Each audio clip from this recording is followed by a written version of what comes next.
One of the world's biggest mysteries is the Great Pyramid of Giza. It is the only pyramid on our planet that has 8 sides, and not actually 4. Each of the pyramid's 4 sides are eventually split from the base to the tip by very subtle concave indentations. It is believed that the discovery was made in the 1940 by the British Air Force pilot named P. Groves as he was flying over the pyramid. Groves reportedly noticed that the strange sight and took the photograph showing only the shadows that reveal these indentations. Some believe these subtle lines only are visible from above, and at dawn and dusk on the spring and autumn equinoxes. This leads some conspiracy theories to think that the ancient Egyptians built the pyramids to perhaps communicate with something above. On the east sides of Cheops pyramid, numerous outside blocks have been removed, revealing the huge underneath blocks. These larger blocks would have gone unnoticed if smaller outside blocks had not actually been removed. Even the visible outside blocks are an impressive size, and in some cases providing shelter from the blistering heat of the day. It is estimated to comprise some 2.4 million stone blocks, averaging 2.5 tons each, plus additional blocks weighing considerably more lying deep within the pyramid, where they serve special functions. There are also a number of surface blocks that are identical to those seen in Cusco, Peru. Notice the unusual shaping of these stones on the pyramid, the strange nodules protruding from them. The very same method of shaping these blocks, along with strange nodules, can be found throughout Peru, indicating the exact same method of construction. The stones in the Great Pyramid are placed with organised precision. As we can see on a close-up, precision cuts have been made as part of the overall construction. Today, there are many blocks that have disappeared over the years. However, the Great Pyramid would have had a number of further outside layers, as well as a limestone covering, as we can see the remnants of. This would have given it a white colouring. It's even speculated that the pyramid tip would have actually been covered in gold, making them such a tremendous sight across the Egyptian landscape. Similar constructions between the Egypt and other places, like Sacsayhuamán in Peru, these strange blocks have been talked about by scientists quite recently, debating that if these were actually real rocks or some type of concrete-shaped stones. Analysis on the stones suggests that there is some form of concrete mix within them. Of course, all these blocks from around the world apparently all been created by using similar tools like this, bronze and copper tools. This is what we've been told, and it also includes the Inca civilization. But the Inca civilization wasn't always where we find it today. They initially lived on the shores of Lake Titicaca. Island of the Sun is one of the main places where you can find Inca-built homes, and if you look at these buildings, you can actually see that they're far from the manufactured and massive stone blocks that we find throughout other areas of Peru. The Inca stone buildings utilize small stones. This is what we refer to as Inca-built.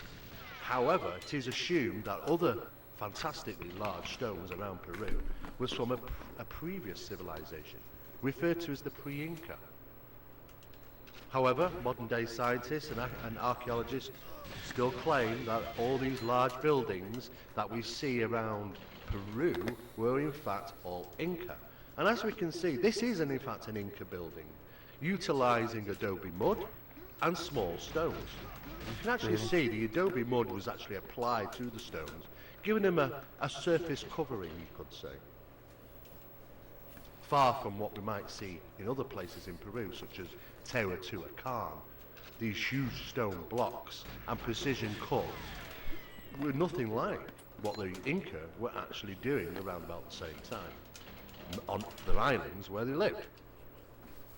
The Gateway of the Sun is one huge stone that was cut, single block, And unfortunately over the years it has developed a crack in it, through obviously slight land movement.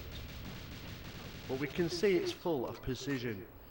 You can see that it's cut precisionally, it's lined up to the skies precisionally, and you can see the actual mathematics that are involved in the cutting of this stone. And it's still a mystery how it was even cut in the first place. Come on, This man. is of course a granite stone, a very hard type of stone. We can also see in areas of Peru that there were little small channels cut into these stones, and ridiculously, small drill mark holes. Now this edge of this stone is so sharp that it could in fact cut your finger. How they channeled these stones out and how they even cut these small precision drill holes into them, we have no idea. It's not the only type of blocks that are like that are found in Peru. There's obviously the very famous H-stone blocks of Punco, and these fit together like precision. They link into each other like a Meccano set, and creating a very strong type walls, which are also, you know, can stand up to the shaking of the ground of some types of different types of earthquakes that they may have had across the region. The stones are not plentiful. There are only a handful of these H-type stones. I did not shoot him in the chest at all. And they were originally buried. Shot him in the arm, 100%. But around those locations, there has been skulls which have been dug up around Peru, dug up around these ancient sites, presumably to be pre-Inca. But the skulls are quite different than what you might say are anatomical human beings. They seem to have an elongated skull. Question is, are these actually just down to boarding, shaping the skull from birth, or is it something more? However, scientists have looked at these, though that there has allegedly been analysis carried out. These photographs are taken from the Ica Museum in Peru, and they have said analysis has been carried out, but they didn't have the results, and that went on for many years. But new research, especially from Brian Forster regarding the Paracas skulls, and this is what they're called, would suggest that they were actually born with elongated heads, and does not show evidence of boarding. This is what was said that the Inca people looked like, according to illustrations. Of course, they didn't have any facial hair, but one thing that you will notice is that they did not have elongated skulls. Far different than the Paracas skulls that we've seen. Of course, due to drought, the Inca civilization couldn't stay where they were, and they had to move from the shores of Lake Titicaca and found other places. One of those main places was the Sacred Valley, known as Cusco, and this is a very early photograph of what it might have looked like. But when they got there obviously were other tribes, and other tribes were known as the Wari. This is a Wari construction type wall, very similar to Inca type walls. And as you can see, these were plentiful in that region as well. We believe the two societies actually probably merged. However, there would seem to be evidence to suggest that there was also a civilization in that area before them, probably by thousands of years, and these were referred to as the pre-Inca. As you can see on this build, you can see there's pre-Inca construction at the bottom, but up at the top you can see where there's Inca build been added to it later on. It would seem most of Cusco has been designed in this manner, utilising pre-Inca buildings and adding Inca stones to them.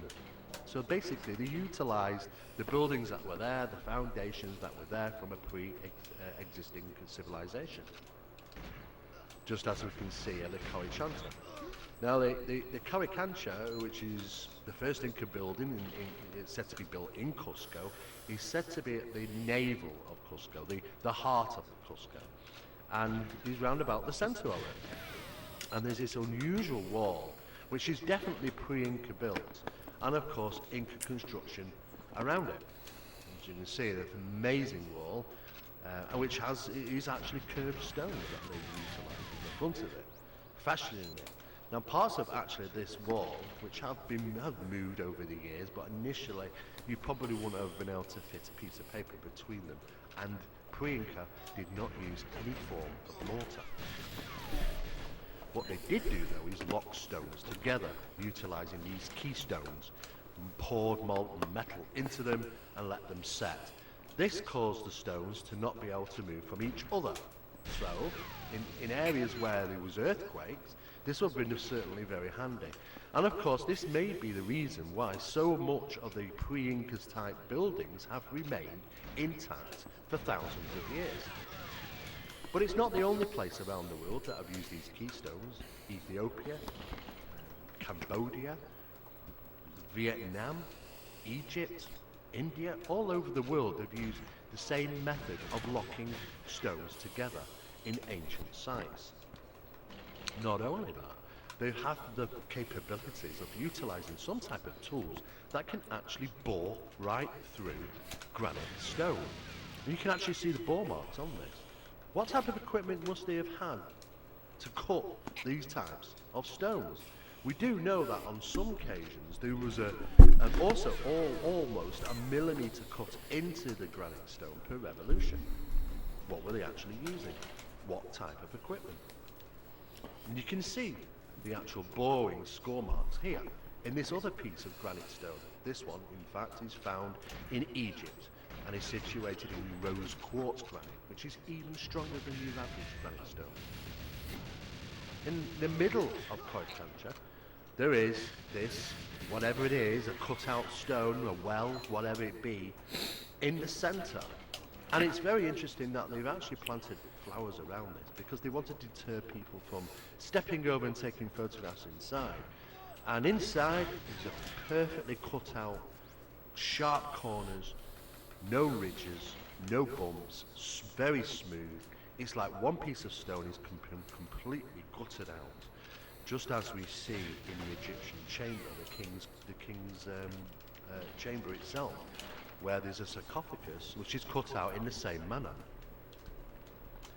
What is interesting is that in Sacsayhuaman, which is positioned at number 1, to the Koikancha, which is in position 8, there is a mountain of bedrock below these ancient sites, and they're all lined up. There is in fact tunnels that go through the bedrock underneath Peru and Cusco, which travel and link up all these ancient sites from 1, 2, 3, 4, 5, 6, 7 and 8.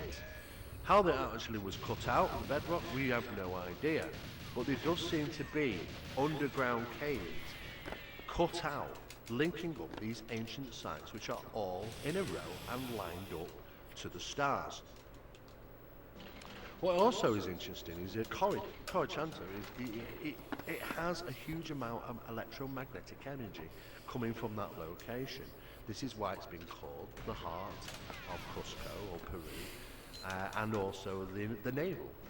And it is very interesting that the amount of electromagnetic energy or geomagnetic anomalies that are taking place and registered and measured from that location. Outside of the Koikancha, in the streets of Cusco, you can see aligned buildings again, and the streets tend to be aligned to the north. And as you can see on this image, you can see some of the old pre-Inca type building blocks, and it's been further built on with Inca stone and plaster applied and painted and so on and so forth. You can see where these buildings have been added on top of pre-existing dwellings, just as we can see here.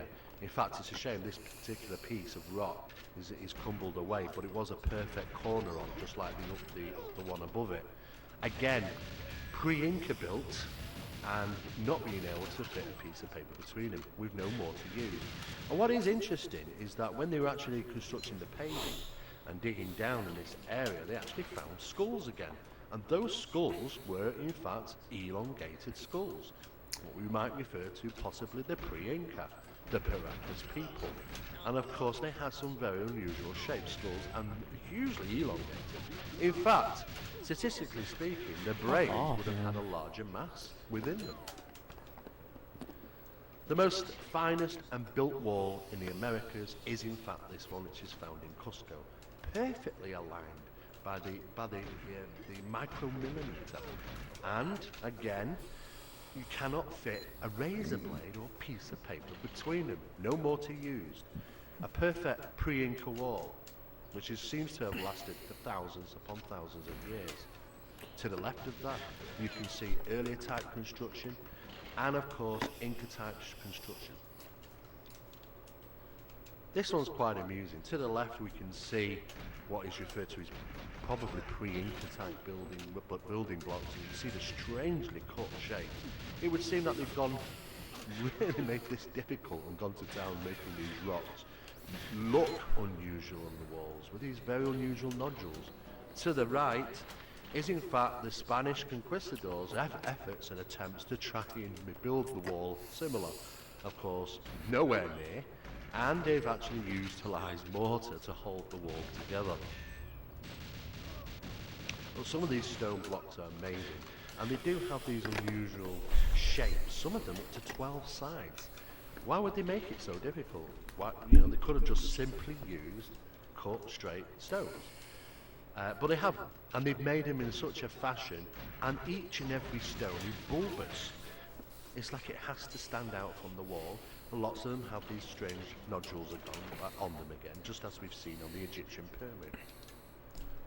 And as we can see on a close-up, people have suggested would be a method of moving stones. It's really unknown, but they are found, these nodules on these types of stones, all over Peru, and not just in Peru, other places around the world. It would seem the same architect travelled the planet. But there are hidden messages within these stones, and as we can see, some of these pre-Inca built walls show animals, and we can see from the image this is a puma, and what you're actually looking at on that stone is the actual head of the puma. And these things went unnoticed for hundreds of years. And accidentally, somebody obviously must have realised one day, am I actually seeing some type of image in there? And there are a number of these images hidden within the stonework around Peru. And this is another one, and as you can see, this is the head stone, and the little nodule represents an eye, and what we're seeing in total there is in fact some type of serpent or even snake. Similar type stone construction is also found in Japan. This is the Imperial Palace Wall of Japan. And again, they are cut unusually to fit together, and keystones tend to be used within them, holding the blocks tightly for movement. Again, it's very difficult to fit anything between them, and again, there's no more to use. A very similar design. And we see this in China as well, in walls in China. Unusually shaped stones fitted together to make a precision wall. In Easter Island, there are also precision cut stones. Most people just think Easter Island consists of these large heads. And there's a huge mystery surrounding these large heads as well, as to actually how old they are and who actually constructed them and why they did that. Come on. But in Easter Island also has some constructed walls. We know from Easter Island, from the images, that most of the heads where are you, man? Come on, dude. And not actually what? the land. Most of them do. It's so dumb. It's so fucking dumb, guys. What the fuck? Made from plaster and other things that they could manufacture to look up at the sky. Of course, it's a very strange place, Easter Island, and huge magnetic anomalies due to this volcano or crater. We're really not too sure what that represents, but the magnetic anomalies there are off the chart. And they do have constructed walls, and as we can see here, just as we've seen in other places around the world, they have these precision cut stones and unusually shaped, and this smaller stone being fitted right in between, that makes up the wall. And then we can see precision cut, and again, no more to use, cannot fit a piece of paper between them, and again we're seeing the same type of architecture. Look at this one, so tiny, and it is in fact over 2 feet long, so it's a channeled stone, it fits in right through, precision cut. So why would they do that? Why would they have a stone piece taken out and a tiny piece fitted? It's as if to demonstrate how good and that they could actually do this. And as we've said, the debate over the large heads, stone heads, aren't actually just heads, there's bodies attached to them. And it's suggested that they may be considerably a lot older than what we're actually told. Reason being is that when they actually dug down and realise how much of these stones there were carved across their bodies and chests with belts and symbols. Why would they have gone to all that bother doing all these types of carvings on these stones if they were to bury them? We believe that they were actually buried accidentally. It would seem that the soil around these large heads are in fact some type of silt, as if they were covered by some huge tidal catastrophe thousands of years ago. Please. Believed to be around 12,000 years old, these excavations are still Just so taking fucking place. terrible. New discoveries are still being found throughout Easter Island, and as we can see when they start digging down, you see these wonderful carvings across the bodies. And not the only strange discoveries that have been found throughout the last 10 years. Oh, terrible. Göbekli Tepe in Turkey seems to be one of the most major discoveries in the ancient world, which predates even the Sumerian culture. And we thought the Sumerians were the first time people that built huge construction buildings and lined things up to the stars and had mathematics and language and all sorts of things. No. In fact, this was going on in Turkey long before. In fact, buried 10 to 12,000 years ago, the age is roughly 14,000 years old. Now, what we actually believe here is that these dwellings and temples, or whatever they are, with these precisionally lined stones to the stars, were purposely buried for some reason. We know the Sumerians, which we initially thought was the first major culture to build these wonderful places, was around 6,000 years ago, and this is what you call a ziggurat. But Göbekli Tepe is a place which is revealing new discoveries on a daily basis because it's across the whole hillside, and they're still digging, and still finding new areas. And what we're finding is that the standing stones are aligned to the stars and have unusual markings on them. God, like, where is this gun? Symbols. Also achievable is this. This is allegedly Inca.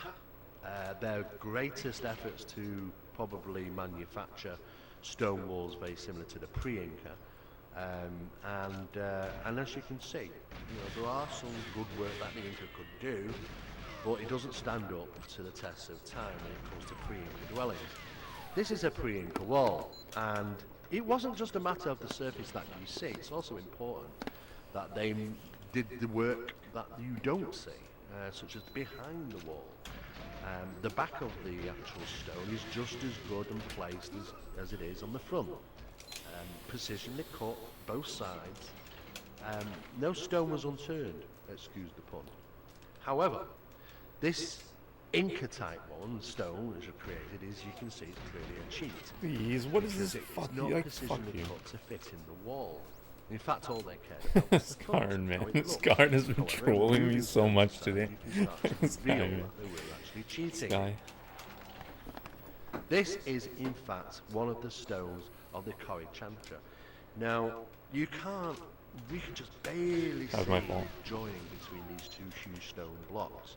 In fact, you cannot fit a laser blade between them. And this is in the inside of the stone, the backside and the outside, so they made no difference in the sides you see and the sides you don't see. But there are an unusual, a number of small obelisk-like types constructions around. This one, small stone, seems to have What the fuck? unusual face and markings on them. It has clearly a featured person with hands and a belt, and this is said to be Viracocha. This is actually situated at Tiwanaku in Peru. And Fucking the hell, story I has it suck. that Viracocha was in fact one of their gods. It came Sorry, from I the won't seas and delivered get new onto the mic information anymore. in architecture and agriculture, and taught them many things. And Viracocha is also written to say that he came from the stars initially. Fucking So brutal. it's very confusing as to where he actually come from. What is interesting also is the fact that he's described and depicted on these stone blocks with a beard. That was, like, As European, perfect. very European looking. And of course, Peruvian people. I just gotta keep doing that, I think. Certainly interesting Even with the as to back where boost is they probably 24 actually came still. from. Holy shit, even that, guys, like, And as you can dudes, see, Cusco that was is still very, 22? very tightly packed. Holy Very shit. small street. Insane. But there That was is insane. pre-Inca built construction Because that was so everywhere. slow. And very friendly people. Like, if that was so slow, that was still 22 as to well. 21 to the glass, definitely possible. And of 100%. course, the I don't think hillsides I've never had a are 21 pause to the littered glass. with these buildings tightly put together. The streets also But it's definitely very tight. possible. And as you can see, there are many pre-Inca built wall with Inca's type construction on top of it, making it into a home. I had a These darkroom walls boost there are that probably heavily saved a lot of precisely cut frames. again, and Getting boosted forward in the there are darkroom. so many of them.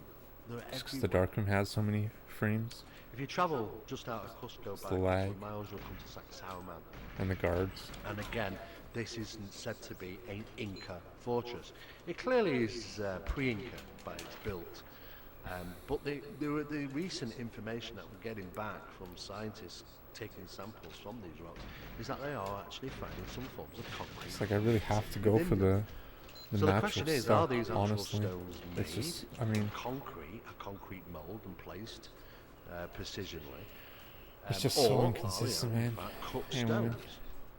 And you can see the efforts going into these cuts. Some of them are very rounded, but perfectly fitting the stone next to it. They're also very clever, the pre-Incas, because they also knew how to channel water very well around the city and around their towns.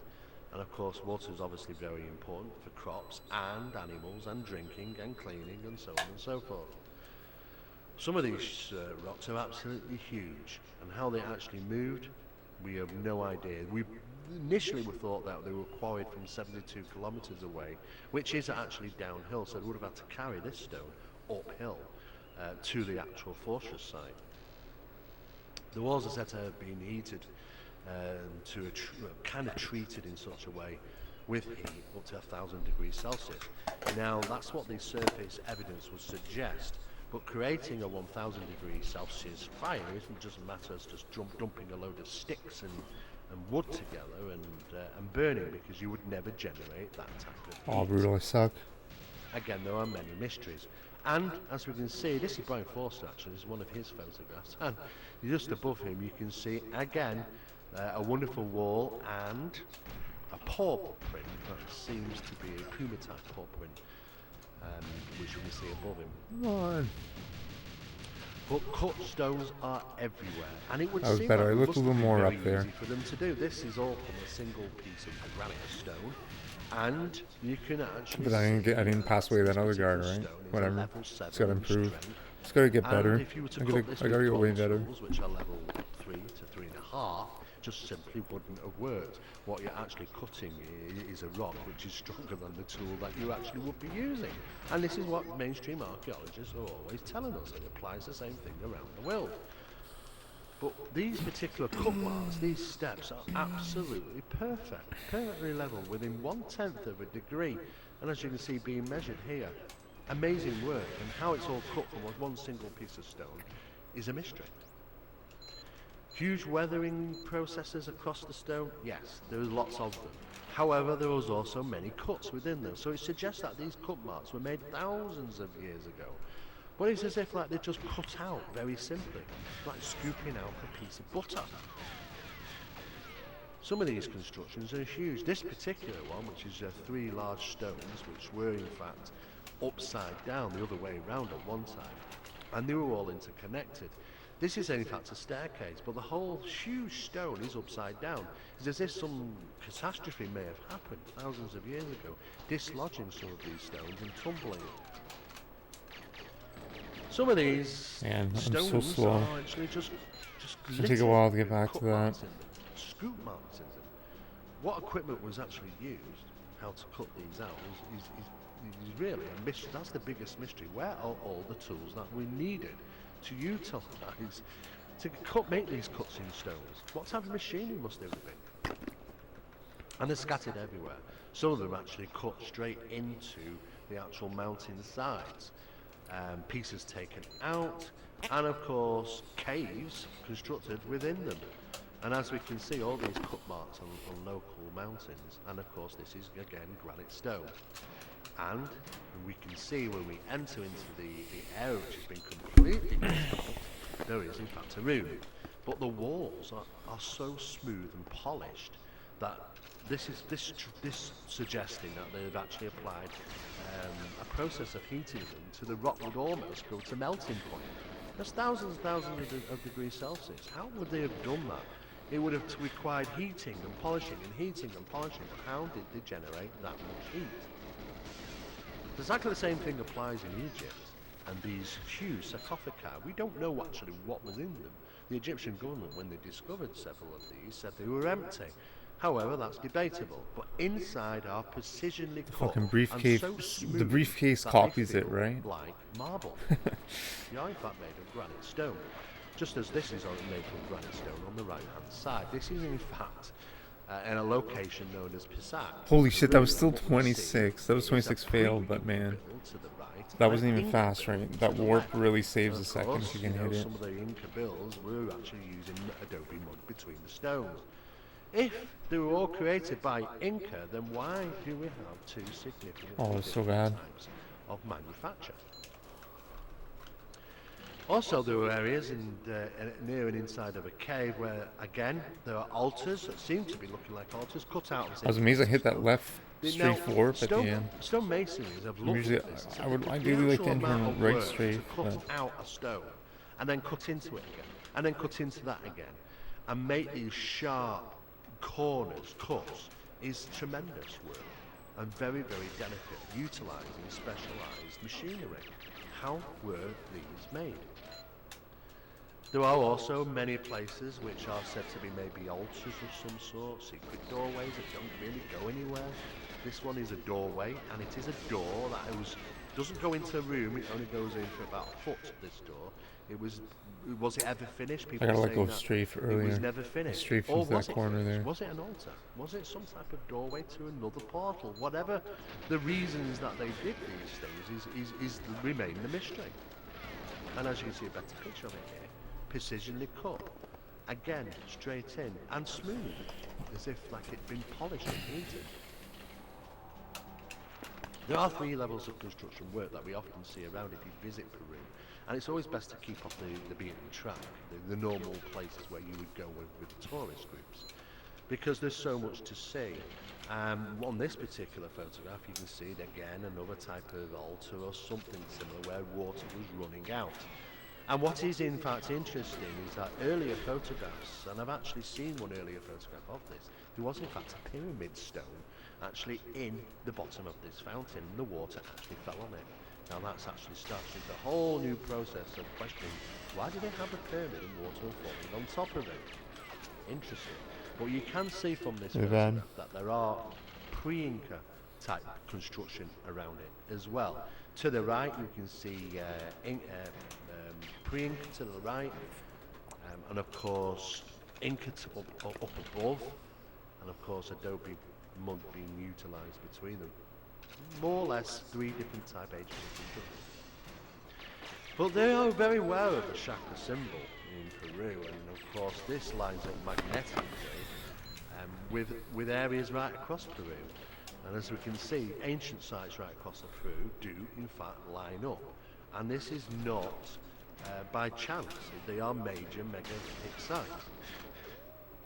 If we look at Ollantaytambo, there also again seems to be 3 levels of construction, as if people have come, civilization constructed something, and then they've disappeared. 1,000 years later, another civilization comes along and utilises it, and they disappear, and then another civilization, such like the Inca, come along and they utilise it. The question is not what the you fuck? cannot Oh, I don't have the date key. stone properly. This is a real problem for us. But we have to look around and try and theorise as to how old these things actually are. These in fact look like giant steps, and in fact they're not. They're actually This level's pretty just funny. platforms where they were probably This is a pretty funny level. and things like that. But in fact, they look like giant steps, and you can see it from the photo on the left. 2001. 100%. The guards are just so funny. It hasn't changed It's too so much. crazy. But there are some amazing sights around Peru. As we climb in altitude in Peru, again still see these pre-Inca stone blocks. And we can Man, tell I by the type googled of markings Severnaya. on these blocks, these growths, how It's old like in they the Arctic actually Circle. could be. And some of these I suggest might that be they are wrong, but thousands and it's at thousands of least years old. 55 degrees north, at least. How on earth they I think actually it's like lived it, 65 this is the degrees north. size of a bus. And how this actually got up there, It's this is really part up of there, the temple. on a peninsula. And a single cut piece of stone with markings and bulbous pieces sticking out.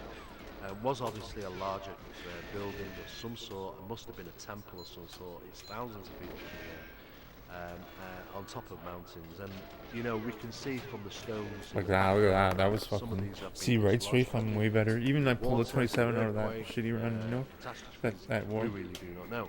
Pull right strafe. And you can It's way see better again the for dislodging me. of these blocks, but again precisionally cut. And when they were aligned properly, I just gotta hit the cameras, they man. wouldn't have been able to fit a piece And of go paper fast. between them. But these Oops, stone sorry. blocks are absolutely huge. You And can women. see it must have been Alright, one some sec. type of temple of some sort.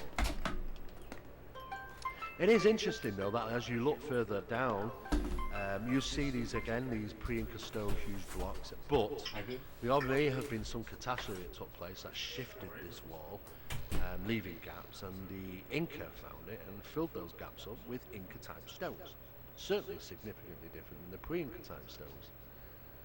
Probably one of some of the largest stones that you'll find up on the top of mountains is these temple walls, and again strange large bulbous areas sticking out of them. What they were for, we do not know. But again, no matter where you go, you will see as if one civilization has come along and utilised a pre-existing one. We can see the pre-existing pre-Inca built wall here, sorry, the parts that go round the doors at least. And then we can see Inca type construction that's been added to them.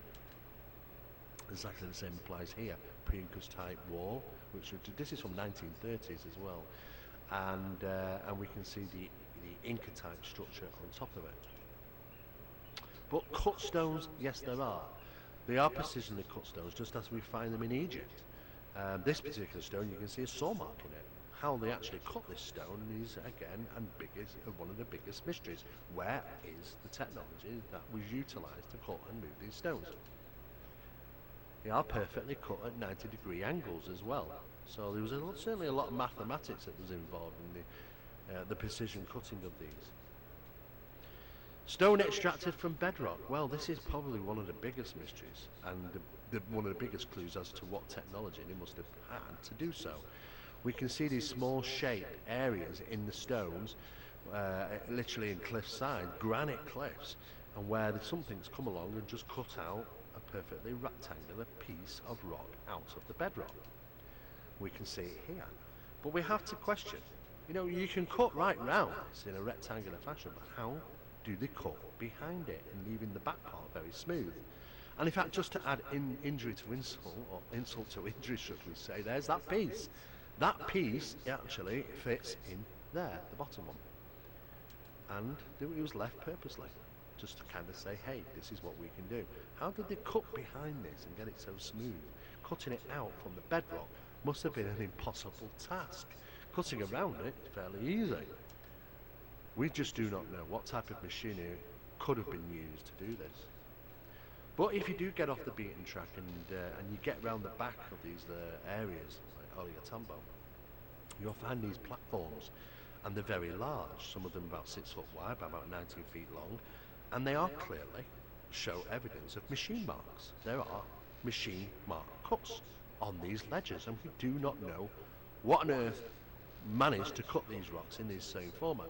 You don't tend to see this. You go on normal tourist routes, you won't see this. This is something that you've got to get off the tourist routes and go and explore yourself, because there are even some more strangely profound things you might find, such as these machine cut platforms.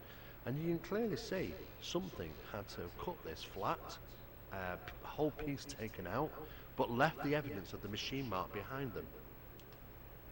Again, more cut stones, slices of them taken out. It was as if that whatever technology they were utilising must have been easy for them to do so.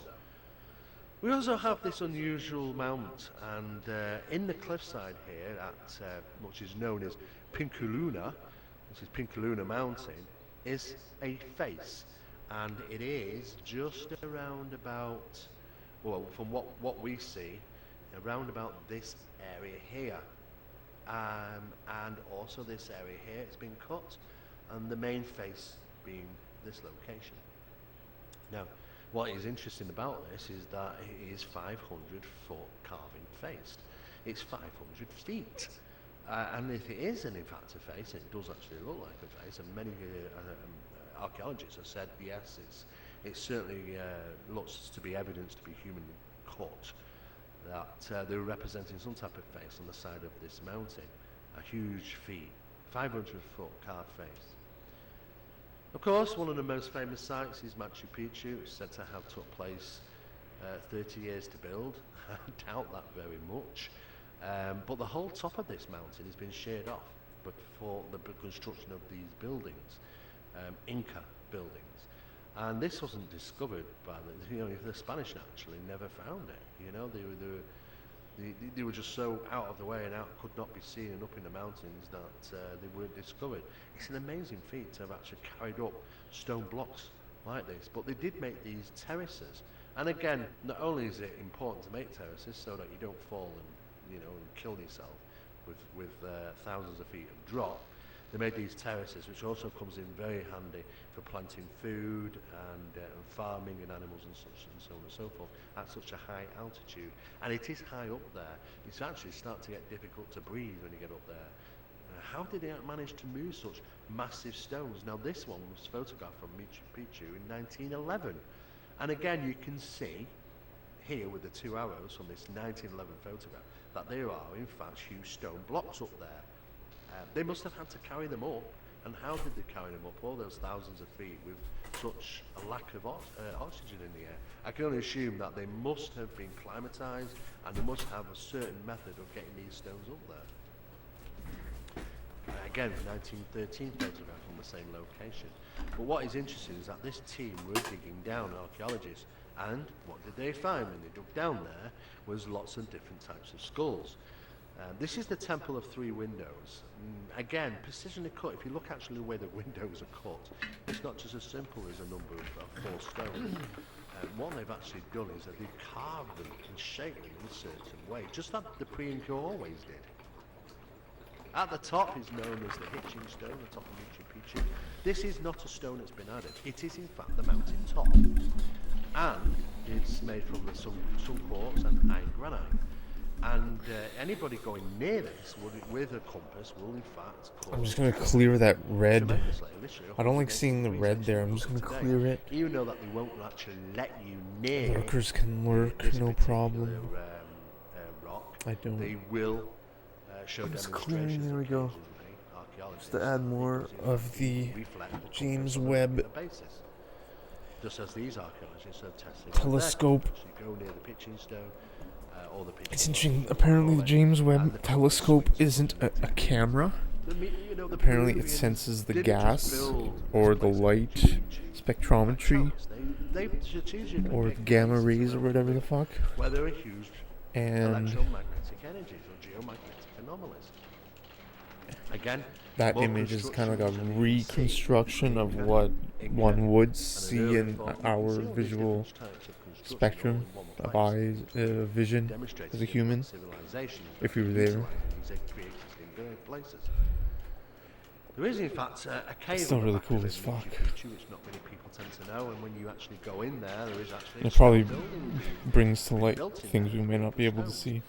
This again was a place that was being utilised. Who knows?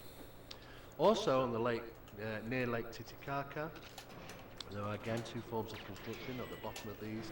Uses pre-Inca, and then of course the Inca have added on top of them with this adobe type mud applying to them. There's also the Silistani Towers, which are near Lake Titicaca, and as you can see how high these are compared to. Now this was once said to be at the shoreline of calculate Titicaca, so we can see how much is actually Yo, Alex Jones was right, man. I know he said some really hateful things in the last few weeks randomly. But man, he was fucking. He was right. At least the atrazine, yeah. Oh, he was right about a lot of stuff. And after 9/11 and everything, he predicted everything to go down in the Middle East and is the Gate of the Gods, or better known as Aramu. Epstein Island. Now the location seems to show that this was being utilised as something. I mean, after I'm kind of convinced he might be a controlled opposition. Constructed this was always there. I don't know, because if you watch his September 12th, 2001, like Infowars report or whatever, he literally breaks down the entire plan that's going to happen in the Middle East over the next 2-3 years. It's incredible. And I only watched it recently. Who really knows? There's a number of tests it was insane. carried out in regarding resonance. So that's why I kind of think he might be controlled opposition. Of course, it would seem that he got it perfectly right. Remarkable things in stone. In a time of mass confusion and psyops. The reason why they do this, probably just pieces of art, or that they could do it. We just do not know. Or was it they built their own? But yeah, he was right. Mystery. But it must have been very easy to do. This piece of granite stone has been carved away. It's like it's been tested on. Maybe it was a place where they had the children test. Playing really poorly, Moonraker. How you doing, man? The methodology of how they cut these stones must have been pretty simple. Oh my god. Some type of machinery. It's the only thing I can imagine of. Again, in Puma Punko, we have a stone block, and it's cut in and cut in and cut in again, and perfectly. Angles on them. But as we said earlier, the H-stones of Puma Punko were discovered literally like this. It was all buried under mud at 13,000 feet. Now, what causes buildings to be dislodged and buried in mud at 13,000 feet?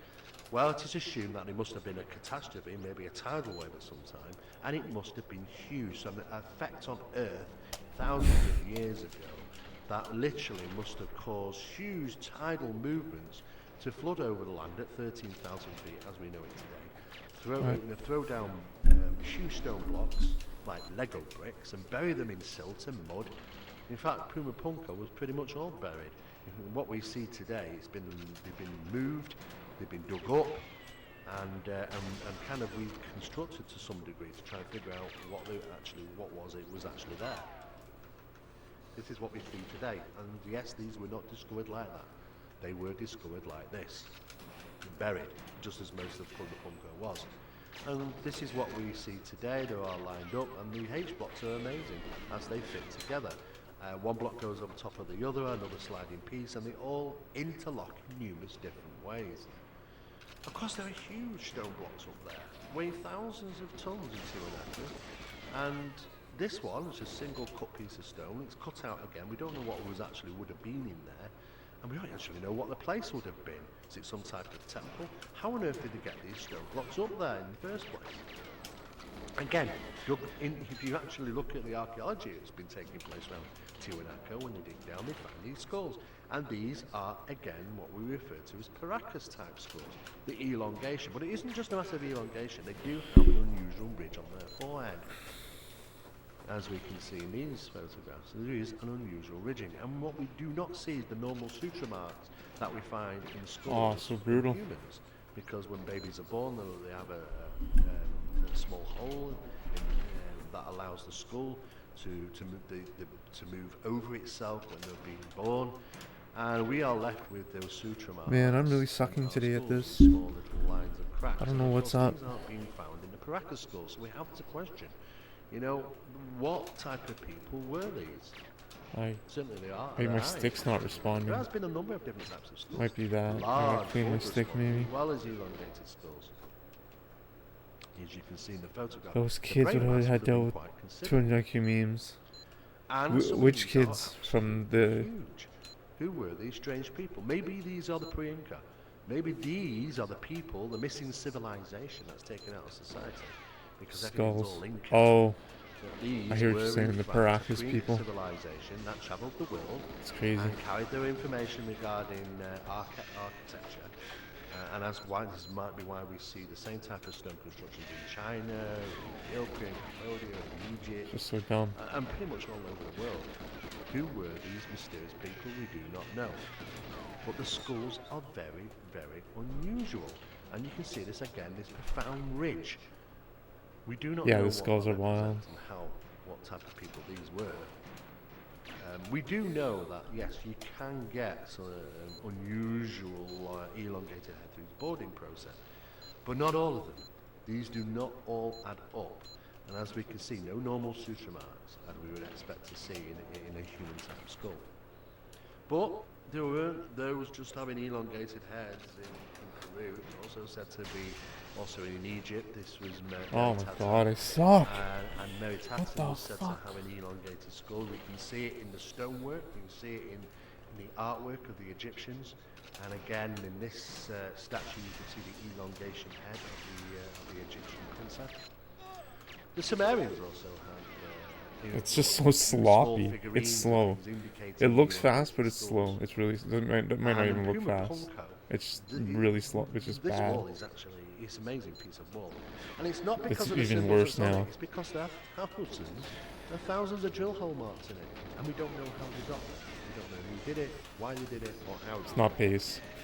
It's not pace. And not just Whatever. that, in areas of Bolivia, there's actually whole mountain tops cut out. This is what you don't tend to see on television. You know, not only do we have an Inca site here, as you can see below, So dumb. buildings, but we have what probably is some type of pre-Inca site dwellings on this Not bad. huge mountain top. Hey, that's which pretty is good. Literally, That's it's pretty all good to get a flat. completion. And if It's it's been pretty cut good. out and That's a checked good out sign. and marked and scored in so many If hit the ways, warp, it that would have we been just do 26. not know why or how it was done. Again, boring holes through rocks. Not only is there 3 holes in this, there's actually a large borehole, and then within the middle of that there's a smaller one that's cut through, and a small one to the side. Why did they actually bore these out? How did they bore these out? We do not know. Again, there's That third more camera evidence that was of probably the best third attachments camera I've to ever had. thousands of years ago. That This run, precision cut how piece of I stone, just which used stood on its backstrafe, own, right? has been actually cut. Well, it's actually broken in half. It looks like it's actually cracked in half. It just and worked it's out. made the way it was discovered only thousands Like of that. years ago. I did Maybe the same thing, but I wasn't lined up. that caused this stone to break. This is an unusual site. This is known as Chavin din Hunanta. And it's What? actually Get outta better here. known as Ancash, the Ancash temple site. And there are mysterious stone pillars. Now, as we can see in this particular image, there seems to be, again, numerous types of construction here. Pre-Inca type stones, and then Inca type building. But it's these 2 unusual pillars. And what is actually unusual about these 2 pillars used? And they're very, very large. And these things are about the size of what you would find at Stonehenge. Huge stones. It's just so slow. We don't know where they've come from. Oh, And that back apparently boost, scientists man. haven't That even back been able boost to is terrible. fully identify what type of stone they are. They haven't been able to do 100% match to any stone in existence that they've found so far. These are 2 mysterious stones. We don't know where they've actually come from. Research is still being currently carried out on this. And the channels that the pre-Inca built into the granite, they cut away. And they cut unusual shapes into them as well, purposely, so that it's a filtration water system. So anything that got caught in it would filtrate through and get caught up. And basically, these go on for miles, by the way. They're actually a couple of feet deep, by a foot wide, and cut out of complete granite, and they go for miles upon miles upon miles across the Peruvian mountains, distributing water. A major feat. And as we can see, this is some of the images from the cut stones that we often see many times on television. And again, these are the H blocks, and you can see that the manufacturing in a magnificent work. And just to finish off on, there are many cut stones No, around I the think I'm world. doing it right. Peruvian people had this. It wasn't just them, it was all over the place. It's been found in England, it's been found in Ireland, the Egyptians, the Aztecs, the Mayans.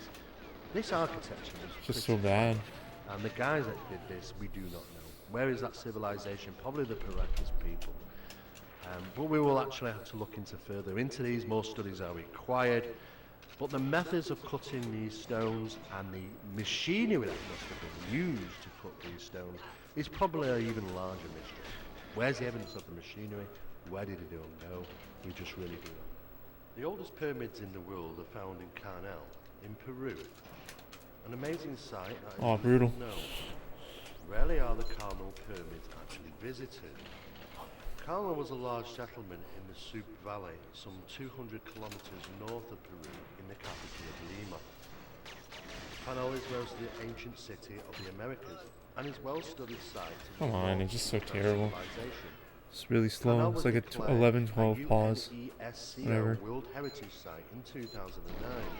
Insane Carmel boost. pyramids were not discovered until Oh, come on. 1948 and are estimated to be around 5,000 years Oh, old. I couldn't clutch it, my friends. I could not clutch it. Amazing, not pillaged. They were actually covered in intricate carvings, and they were not pillaged for a long, long time. Again, they did possess precision cut stones and were carved intricately across the whole of the pyramid. It wasn't But fast apart enough from anyways. these amazing stone structures, My third there camera are was too also slow. spherical ones, which have been found around the world, which do remain a mystery. If you look at the Costa Rica stones, these are a spherical stone sphere made from granite stone, and they are absolutely precise. However, though not impossible for humans to actually Wow, that was an insane pause. it would have been That was extremely literally difficult perfect. to construct. I wonder Even what this by time is going to today's be. standards, most stonemasons stay away No from warp. perfectly spherical spheres. The manufacture 25. are absolutely incredibly difficult. 25 fail. However, these are thousands upon thousands of years old and are scattered around the world, mostly seen in Costa Rica. The stone balls, we don't know Guys, actually they where suck. they come from or who actually That was the created run. them. There are That a was lot really of people have fast actually for kept me. them in their resting place and built houses around them. This gentleman actually has one in his back garden. But it isn't as what you might think, well, utilised like the Indiana Jones films. These go back a long, long, long time. And in fact, when the Costa Ricans were actually creating roads throughout the jungles, they came across these, not just in the hundreds, but in the thousands. And as you can see from some of the old photographs, as they were trying to cut down the forest and jungle land to make way for highways and roads, they came across many of these stone spheres and had to drag them out of place using cranes and pulleys. It would seem, by all standards, that these stones have been scattered around the country. It has been theorised by many people that there may have been a catastrophe thousands upon years ago that literally washed these into their resting places, covering them in silt and mud. And in fact, such a thing like that might have taken place around about in the, I think it was 9,200 to 9,800 year BC, when alleged discoveries of some catastrophe had apparently happened. And if a tidal wave had come in Costa Rica, it probably would have washed these large stones away. Guys, I like this level and this grind. It's pretty cool. That does seem to be the situation. In this particular book, which was demonstrated I like it. by a colleague of mine, which is David Childress, The Trolleys to the Surf. This is the story of the Los Angeles Pacific Railway. And when they were actually building the railway, they had to cut land away in Los Angeles. And when they did so, It is kind of heartbreaking, they though. started to find, again, more strange stone balls. There are many this points time Los Angeles. of In heartbreak fact, in this many level. years ago, when they first discovered these, it was theorized that these were actually fossilized dinosaur eggs. However, this perfectly so terrible. spherical and were in their It's thousands. so bad. Another place where you actually find stone balls. Maybe I should go down the is hall a Russia, little bit more. A place known as Franz Joseph Island. As you can see, they're scattered around, perfect spherical stones. We don't know who created them that. or how they actually got there. I don't Some know. of them are actually on the shorelines, as you can see. And these things are huge, absolutely huge. And how they actually got there, nobody really knows. Bosnia is no stranger to stone spheres as well. This particular photograph looks like something straight out of science Please hit the fiction movie. camera. Like, But it come on, is man. within the forests and swamplands where you'll find these stone spheres. There has been plenty of incidents where archaeologists have found these things and dug them out. And they are absolutely huge, and they are measured precisionally to be a sphere. Siberia is also has some unusual stone spheres, and again there is no information pertaining to who actually created these. Workmen have actually had to move these out of the way for construction purposes, and as you can see, some of them are smaller and some of them are larger than others. Even in New Zealand, these particular boulders, perfectly Brutal. spherical, and nobody knows where they've actually come from again. It has been theorised that these could have actually been in some type of natural phenomenon, created by the seas, but at this time they still remain unknown. In Italy, in Sarangutta, more stone spheres were seen. Sometimes these were found dug into the ground, literally had to dig them out. Of course, these are a little bit smaller than the ones that you'll actually see in Costa Rica, and as you can see. But nevertheless, though, they are still very heavy. And why were they constructed? We don't really know. Stone spheres are seen all over the world, and it's surprising actually that this same method of cutting stone into spherical was something that was passed from, Oh my from god, man. country to country. Some type of archaeology and architecture was passed around. In Croatia, these stones popped up on the internet a few years back. I believe actually these stones are made by human hands and probably utilised as weapons, as they are for slings or for using in war. As you can see, there's many of these things that are around and probably were utilised for some type of sling mechanism and utilised for throwing at their enemies. Of course, you wouldn't utilise things which are far too large, like this one discovered in China. You couldn't even actually move this, it's so heavy. You'd have to use machinery, so the likelihood of something of this size being utilised for a sling is probably impossible. In Malta there are some other small stones as well, and again these probably may have been used for weapons, but probably nothing mysterious about these. And of course there are in their thousands, and have been saved and discovered and placed on display in numerous different museums. But most interesting of all stone spheres around the planet, guys, the back is boost this is just the one, and worst. It is It's the worst. stone sphere Oh, on Easter Island. It's the only one.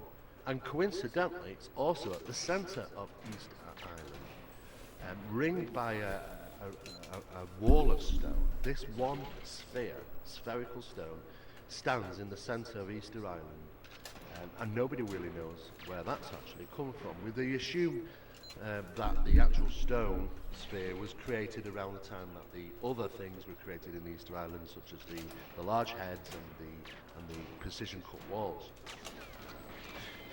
Precision cutting stone has been found all over the world. One of the most amazing feats was the island of Ponape, where a whole mountain of basalt was actually used in this construction of a huge city. Now flooded by the seas, as the seas have come in over the years, most of this actual city, which is made from basalt, and some of these stones are absolutely huge, lay within the water and underneath it. And as you can see, there was great feat of crisscrossing the construction, utilising like try that. huge It's blocks kind of of still basalt. slow. And once you actually look underwater, you'll find that these things are there as well.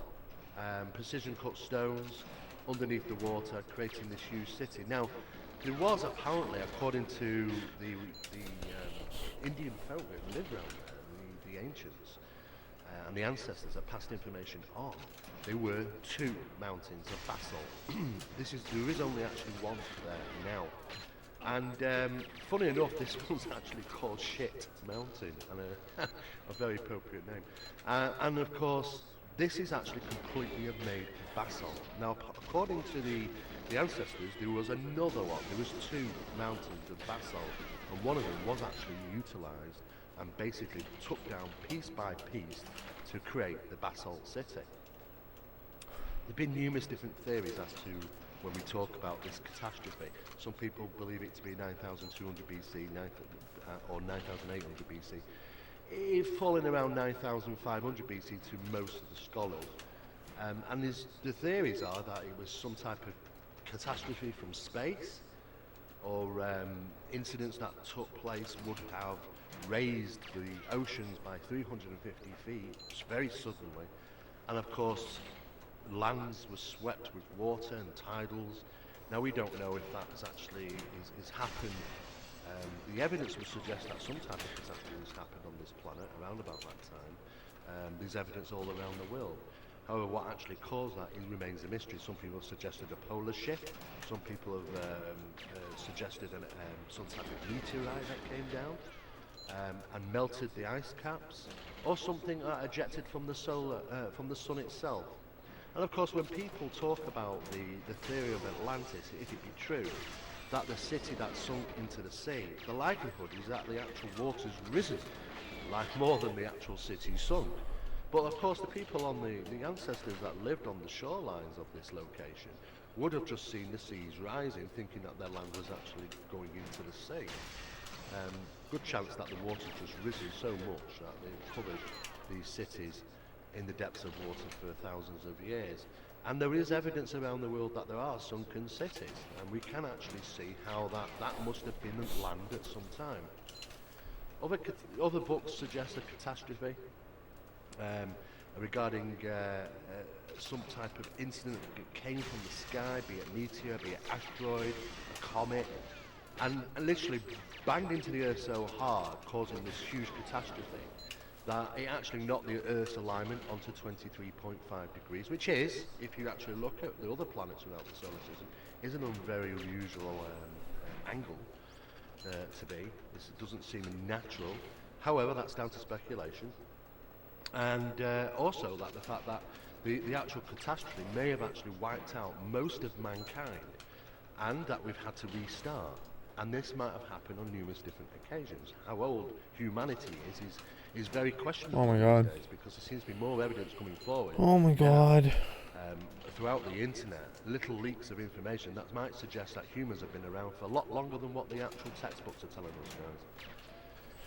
Earth Under Fire. Well, this is another book regarding a universal disruption, something that might have happened in our solar system that created this huge catastrophe across the planet Earth. Again, there are numerous different speculations as to what actually occurred, but most of the evidence would point towards that we have had some type of catastrophe that literally affected the whole planet. And we know what those, on the smallest events, such as, small tidal waves, tsunamis, we've seen how destructive those can be. But this is a minute scale compared to something what you might refer to as a mega catastrophe. And again, there is also Robert Schoch's book, which is Forgotten Civilization, the role of the solar outbursts in our past and future.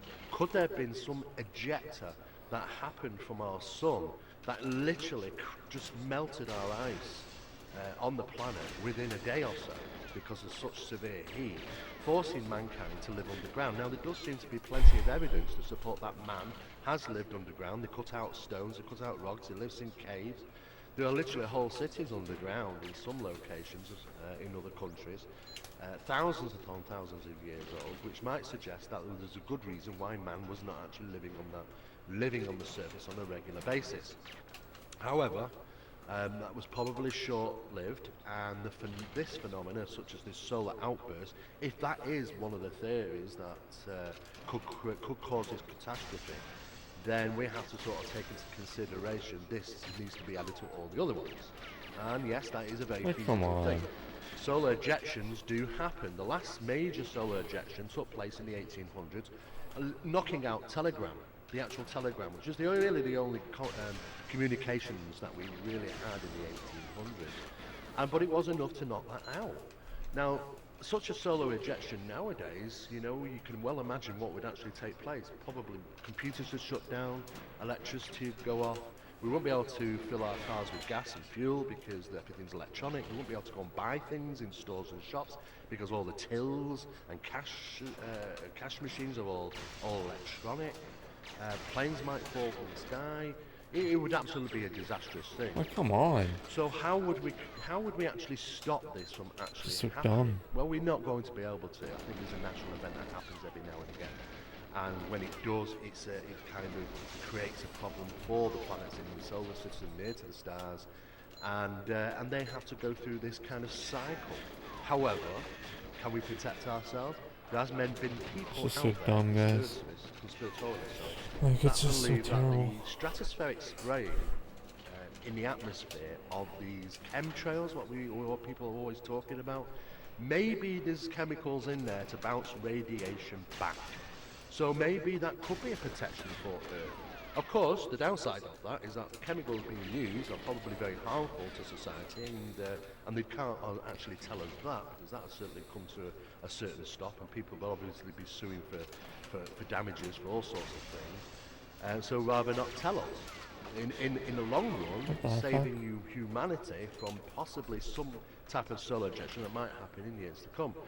We have to theorise, how we're going to protect ourselves from a natural cycle like this. And of course, Robert Schoch goes into that in great detail in his Forgotten Civilization book. There's also evidence of the Sphinx erosion. Now, we've heard about this many, many times, and one of the leading guys on who actually talks about this is actually Robert Schoch. And it does seem to be evidence of water corrosion around the Sphinx. And the story basically goes that the amount of water erosion would have been at a time which would have been predated the actual pyramids. So what would mean that the theorists would suggest that either the Egyptians' civilization is older than what we're actually told with the textbooks, or they adopted the pyramids and the Sphinx and kind of made it their own. There's lots of different theories about this, but you know what, when it comes down to the actual information you'll read in the academics and the textbooks presented today, they'll say that, that it was all created by the Egyptian civilization. However, even new evidence that came forward 15, 20 years back in regarding the alignment of the star shafts to the stars was to even suggest, again, that the pyramids may have been a lot older than what we initially told. Some of the Sphinx was taken away and created these Sphinx temple walls, and again these stone blocks are absolutely huge. The Great Pyramid of Khufu, of course, is a very significant pyramid, and people that visit Egypt, and it's easy to see that they line up the coaches. People are on tours, they get off the coaches, and they're literally in awe of these pyramids. They're so large, are pointing up to the heavens. They're absolutely huge, and people are absolutely transfixed on them. And as they're walking towards these pyramids and to look at them, what they're actually walking over, which they're not really looking at, is the area of the Giza Plateau, where there is evidence below their feet of precisionally stone cutting techniques, and even stones that have been cut, that seem to have been cut by saw, different types of saws of some time. This particular stone, which is on the Giza Plateau, would have been it would have had to have been a 6-meter saw with a width of 1/8 of an inch to cut through the stone. The evidence there of this cut suggests that it could only have been a saw that could have been used. Where is the machinery that did all this? Again, here's another on the Giza Plateau, another saw mark. Again, you can perfectly see how the block has been cut and then stopped. Don't know if it was done for a test or if it was something, a stone next to it was cut and the blade carried through. But where is all the equipment? Of course, if we look here, now this is what is very interesting. To the left you can see a core drill hole in granite from the pyramid site of Abusa, and it's identical to the core drill hole in concrete by modern power tools on the right. There's absolutely no difference between them. You can see the method of coring out by the shapes of the grooves within the bore. And just to show those shapes, you can see this is again from Giza, and this is the core that was taken out. and you can see the rotation marks of equipment on them, and they can be measured literally, moving between 1 millimeter to 1.5 millimeters per revolution. What were they actually utilizing to actually create these borehole marks is unknown. We still have no idea. The scholars and archaeologists, scientists of today that come forward and present their work in textbooks and information throughout universities when studying archaeology will tell you that everything was made by stone cutting tools like copper and brass. But you have to take in consideration that these things have a certain level of hardness. Copper and brass are around about 3.5 on the scale. And some of these stone cutters, these stones being cut, are level 7, level 8. You know, you cannot cut these stones with such soft tools. This is another rock that looks to have sort of cut marks in it. Again, testing, we do not know. Again, found in Egypt. When we look at some of the largest stones in the world, you know, we often think about the Baalbek. The Baalbek was a human-cut stone. How this would have actually been moved, we have no idea. This thing is the size of a house. To be honest with you, you know, with the length as well. It's tremendous, and it's a big mystery as to how they actually got these and placed these in order. And this is actually to a temple. Now, the Romans came along and found this temple and built on top of it. But according to scriptures and ancient information, this temple was said to be a location where the gods descended. So it's very questionable as to what it was actually manufactured for, but you can see whatever it was used for, huge blocks, the biggest blocks in the world were actually used. And as you can see, some of these stones are still in place, not actually ever been dug out, certainly cut away from the bedrock. How they'd actually get under there and lift these things out, we do not know. They're absolutely huge. And as you can see, they must have maybe able to tilt them, get them onto some type of platform to relocate them. But there are a number of these stone rocks, so these huge stone blocks around the Baalbek region, which have just been left there and are unfinished. But although when you actually start to look around these huge stone blocks, again you start to see what looks like machine cutting tool, you know, a pattern within the stone of machine cuts. As you can see on this one, it looks like veins of a tree. This looks to be some type of machine mark, and it must have been. And if that's the case, they are huge machine marks. Again, there was also huge drill hole marks in this as well. As for what those holes were for, remains an absolute mystery. Probably one of the largest stones is the Aswan in the quarry, not too far from the Egypt plateau. And what you will actually see there is very unusual scoop marks within the stones, as if something was capable of just literally scooping out marks in these stones. You can see how they quarried out down below it, and they literally left this block just there because of apparently a fraction crack in it. And it was basically, guys, you know, hand tools down, let's leave it there, we're not going to be able to do it. Now, you know, if they're using the tools that they said they're using, it would have took them hundreds of years. Can you imagine working on this stone for hundreds of years, passed on from generation to generation, and then suddenly one day, oh sorry guys, tools down, we've got a slight fracture in it. It just wouldn't make much sense. In fact, archaeologists have even, you know, been pressed to actually demonstrate what they're actually telling us, that this was cut from utilising smaller stones, which they bashed the rock with, and copper and brass chisels, and they went down in this groove. And no way could they have cut it. They couldn't even do it themselves. You know, so, you know, those theories just do not stand up to time now. And as you can see, these strange scoop marks, again, on the stones. We don't know how those were created, but you can clearly see it was like scooping a piece of ice cream out. Whatever the machinery was used, these are the patterns that are left behind.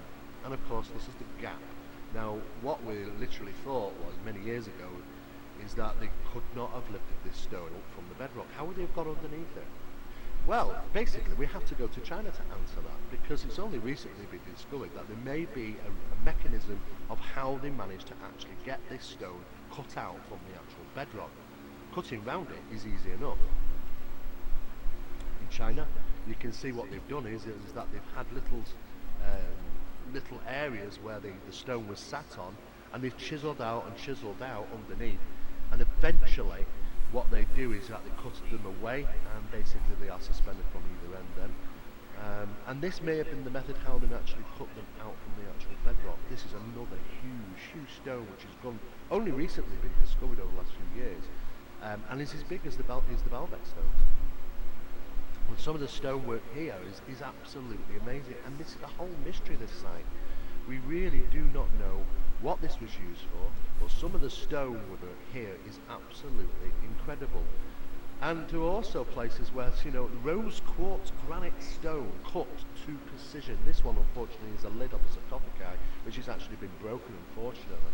It's a real shame. But it is a beautiful piece of construction with very sharp angles. What machinery could have cut this? Rose quartz is even a stronger granite stone than the average granite that we would normally see around the countries.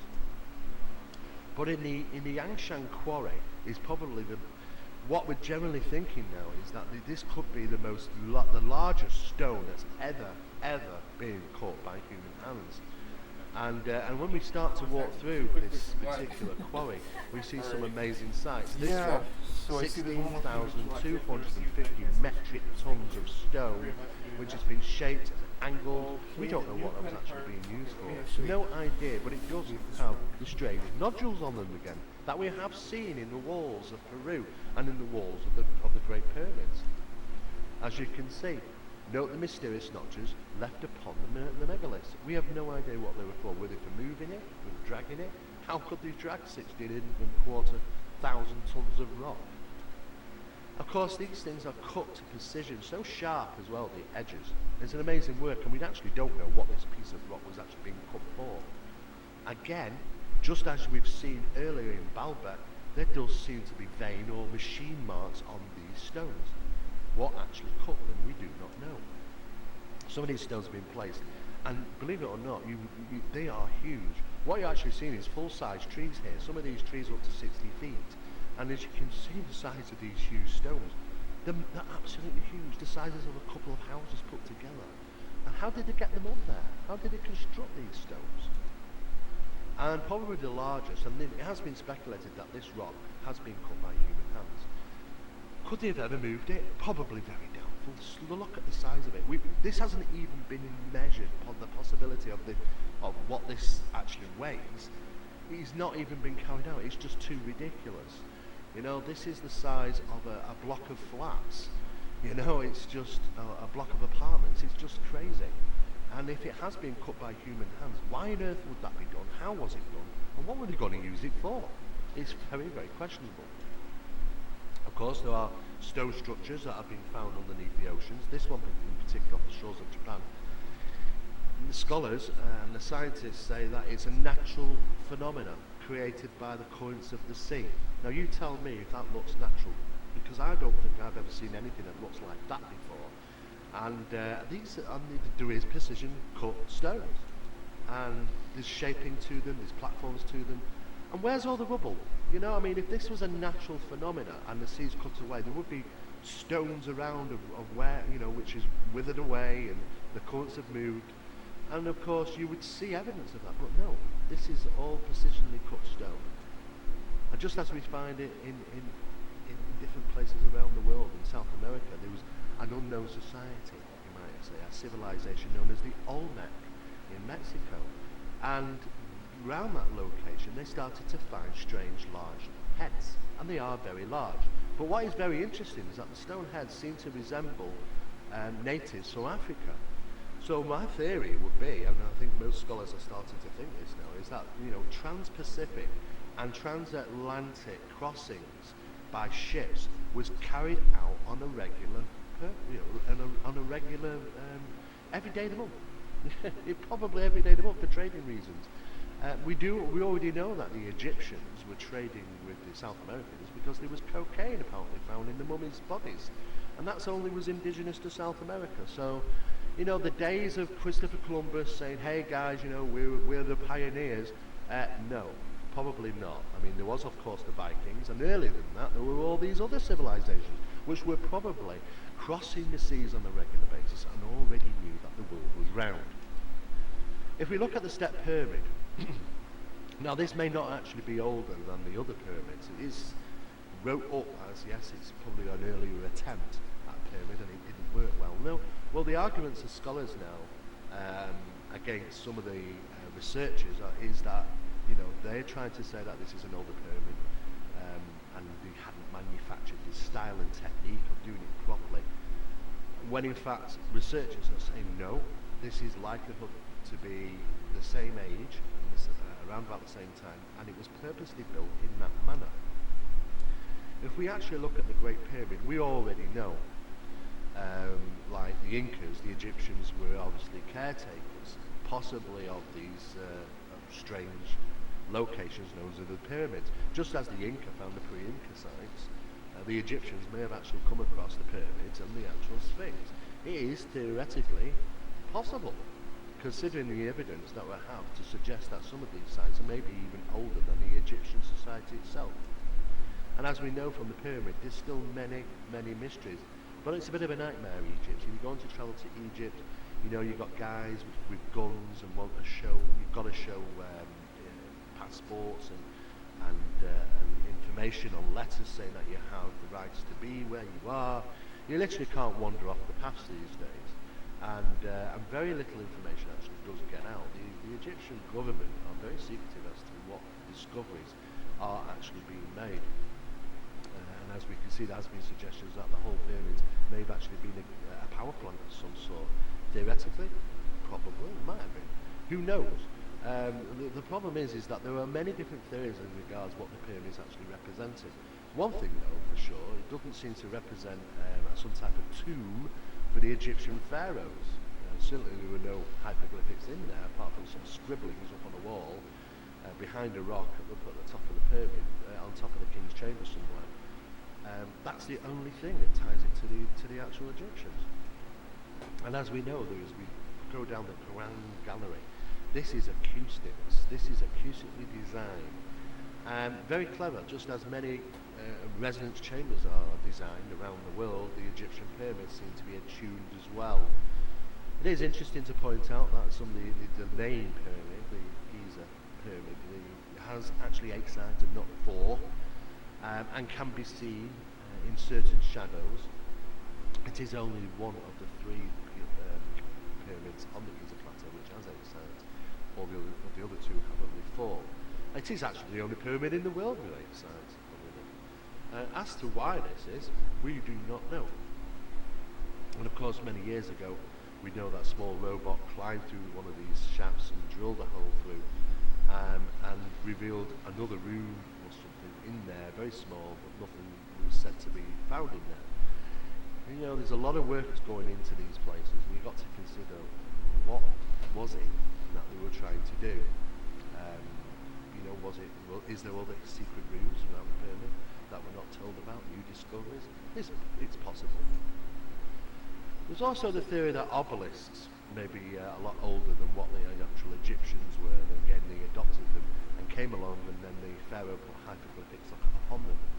And it's been theorized that these obelisks are some type of energy point, sending energy up into the air, into the sky, or bringing it down, one of the two. Utilizing acoustics and resonance, you know, there is some interesting lectures out there, guys. It's definitely worth listening to some of these theories as to the significance of the obelisk. Well, you know, many of our, well, even modern day societies have interests in obelisks, and the theory that these are energy locations is a popular one. The largest ones of all obelisks were actually found in Ethiopia, and which is a real shame that the largest one it actually collapsed. The largest obelisk in the world fell a number of years ago, and as you can see, as it came down, it just split, it shattered. But it did, in fact, fall upon one of the rooftops of some of the smaller buildings as well. You know, a tremendous piece of rock, and it's just a shame, you know, over the years it collapsed, and of course this is what the result of that was. But just round the corner from this location is the church Our Lady, Mary of Zion. And there are usually a number of people marching backwards and forwards in there behind the railings, because they claim that the Ark of the Covenant is stored in there. Now, don't get me wrong, I don't think for 1 second the Ark of the Covenant is in there. It's only patrolled by a couple of guys, a little bit of fence railing. I just don't think so. But they believe it, and of course many people go up to the site and pray next to the railings, because they believe they do have the Ark of the Covenant inside. I do not think the Mary of Zion holds the Ark of the Covenant, though that there are lots of stone depictions of the Ark of the Covenant in that location. But rock-cut churches throughout Ethiopia are probably one of the most amazing things you'll ever discover regarding cutting pieces of stone. This is all cut out of a single piece of stone. The columns, the buildings, the staircases inside, the windows, everything is built from a single piece of stone, cut out from the bedrock, and it is all granite. How on earth do you begin to manage to cut out precisionally these stones, all one from one block, and then completely gut it and build windows and doors and staircases? It's just begs to believe how they actually even did this. And there are a number of these around. In fact, the locals believe that it was something to do with the ancestors from the skies. That said that they were supposed to descend and they passed their knowledge on, and of course these places were created for them. This one built in a cross shape, as you can see, is something called a temple, cut out of complete bedrock in the ground. That's granite, by the way, and of course they had to cut that out. But when they're stenciling this out, they leave parts of it intact so that they can core it out and make a building inside. And that's the building, all cut from a single piece of stone. Again, it's just incredible how they did this, and even why. How long would it have even taken? These sites are amazing, and there are a number of whole cities manufactured in this same manner throughout India and Ethiopia. And as you can see, some of these places are just amazing. They're incredible. Whole cities cut out of just the bedrock. And how it was done, nobody really knows. There are demonstrations of this all over the planet. And as you can see, what seemingly looks like just a piece of rock until you walk around the back, you start to see, oh, there's a building there. It's just been cut out, and it's just sat there. Nobody knows what it was used for. Assumably it's a temple. But who created it and how they created it remains a mystery. Just as in Jordan and Petra did exactly the same thing, cut out of the bedrock, whole buildings with columns and arches and windows and doors. And look at the size. See these small folk down here at the door? Look at the size of these doors.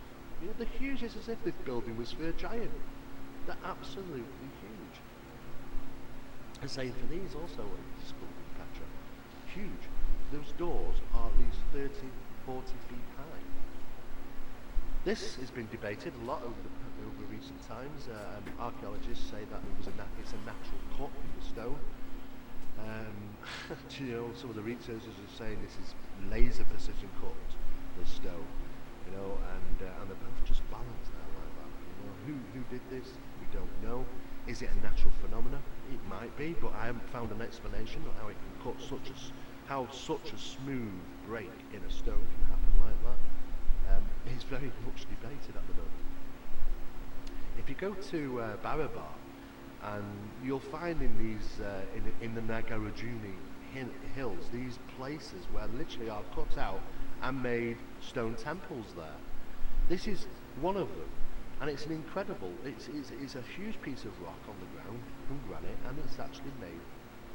It's cut out with rooms in, which are temples. Now, what's so special about these rooms is that they're actually polished. They're like a mirrored surface. And as we actually go inside these, this is one of the main entrances to the temple, but inside there, incredible. Not only are these attuned resonance chambers, which literally are incredible. You can hear a pin drop in there. These are very, very large indoor rooms, but the surfaces are incredible. and they were absolutely polished. You know, the process of heating granite stone like this and making it polish like a piece of mirror is literally means that you're going to have to heat it up to thousands of degrees and then rub it down. Heat it up to thousands of degrees, then rub it down. And this process you have to do, apparently, from what we were told, several times. And you have to keep doing this. How long will that process take? And how did they generate such heat? Because the thousands of degrees needed to heat the stone prior to polishing, you could not make with just burning wood. How did they do it? Of course, the monks don't know. They've kind of adopted the location. But it is an amazing place, and they are all resonant chambers. And there are cut stones all over in that location. Some of them are really, really profound. We don't know what they represent. They've got strange markings in them and symbols. Some of these, you can see literally just scoop marks, just as we see in Peru. Absolutely no different. What's up, like peeps? I'm gonna have to sign off soon. Stone and just scoop them out. I'm gonna have to sign off soon in like maybe 5-10 minutes. I'll play a little more for 25, but I gotta sign off in like 5-10 minutes. Thanks for being here. Sorry for being away. I had to do a bunch of stuff. The fucking... And it's a blow up to the right. You can see not only is the I do a bunch of fucking shit. It goes down and right and down and right, down and right.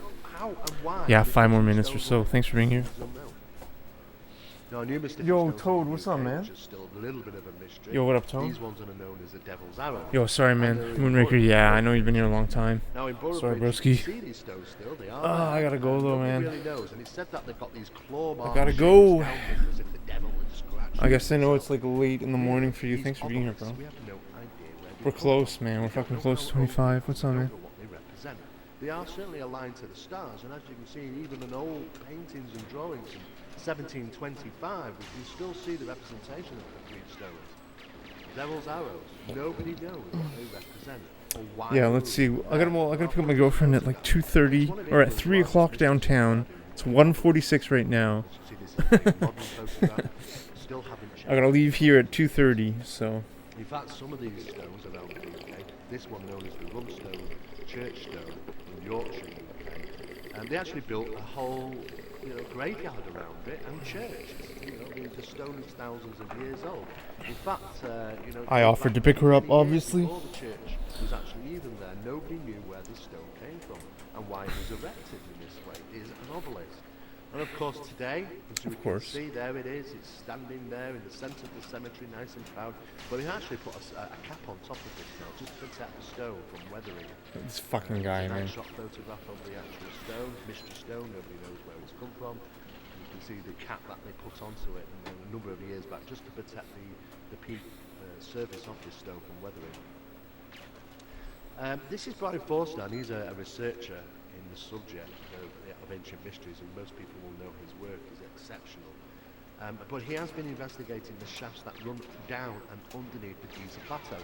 There are apparently hundreds of shafts, and as far as we are told, there are a number of different levels, at least level 1 to 3. And he has actually been in at least 1 or 2 of these levels. He hasn't been in all of them. But according to the information that he's found and obtained, it would suggest that there was a huge... Oh my god, I suck, guys. That back boost is really fucking civilization or something that was created purposely underneath the pyramids. And some of these things go down for miles, apparently. As for what they were used for, we just do not know. But as you can see, they are very deep. Some of them have been flooded over the years. And just look how deep these go. And there are shafts and different levels in there. This is underneath the Giza Plateau at level 1 of 3. And it's amazing. Why were these constructed? We do not know. Was the ancient civilization living down there, underground? It's absolutely vast, apparently. And we're told from the paintings and the drawings, that Osiris was one of the gods, a pharaoh god. And of course, he was depicted with a slightly different coloured skin for some reason. Out of all the pharaohs depicted, Osiris was the one depicted with coloured skin, green or blue in colour. And it was also speculated that his head was actually elongated under that large hat that he was wearing.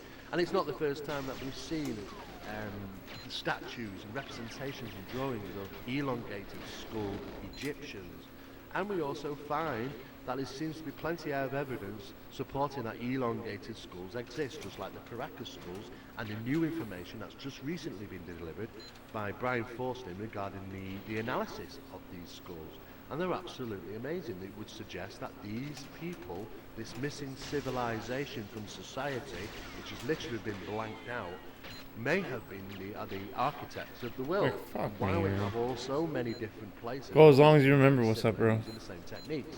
And also that they may have actually been born. Aliens built the pyramids. I thought you were going to say Alex Jones was right again. It's absolutely fascinating. When we talk about the Yeah, maybe. pyramid of Honestly, Khafre maybe. in Egypt, this is a two-angled pyramid, and apparently created purposely. What the scholars say and the scientists say that, well, they were at the wrong angle.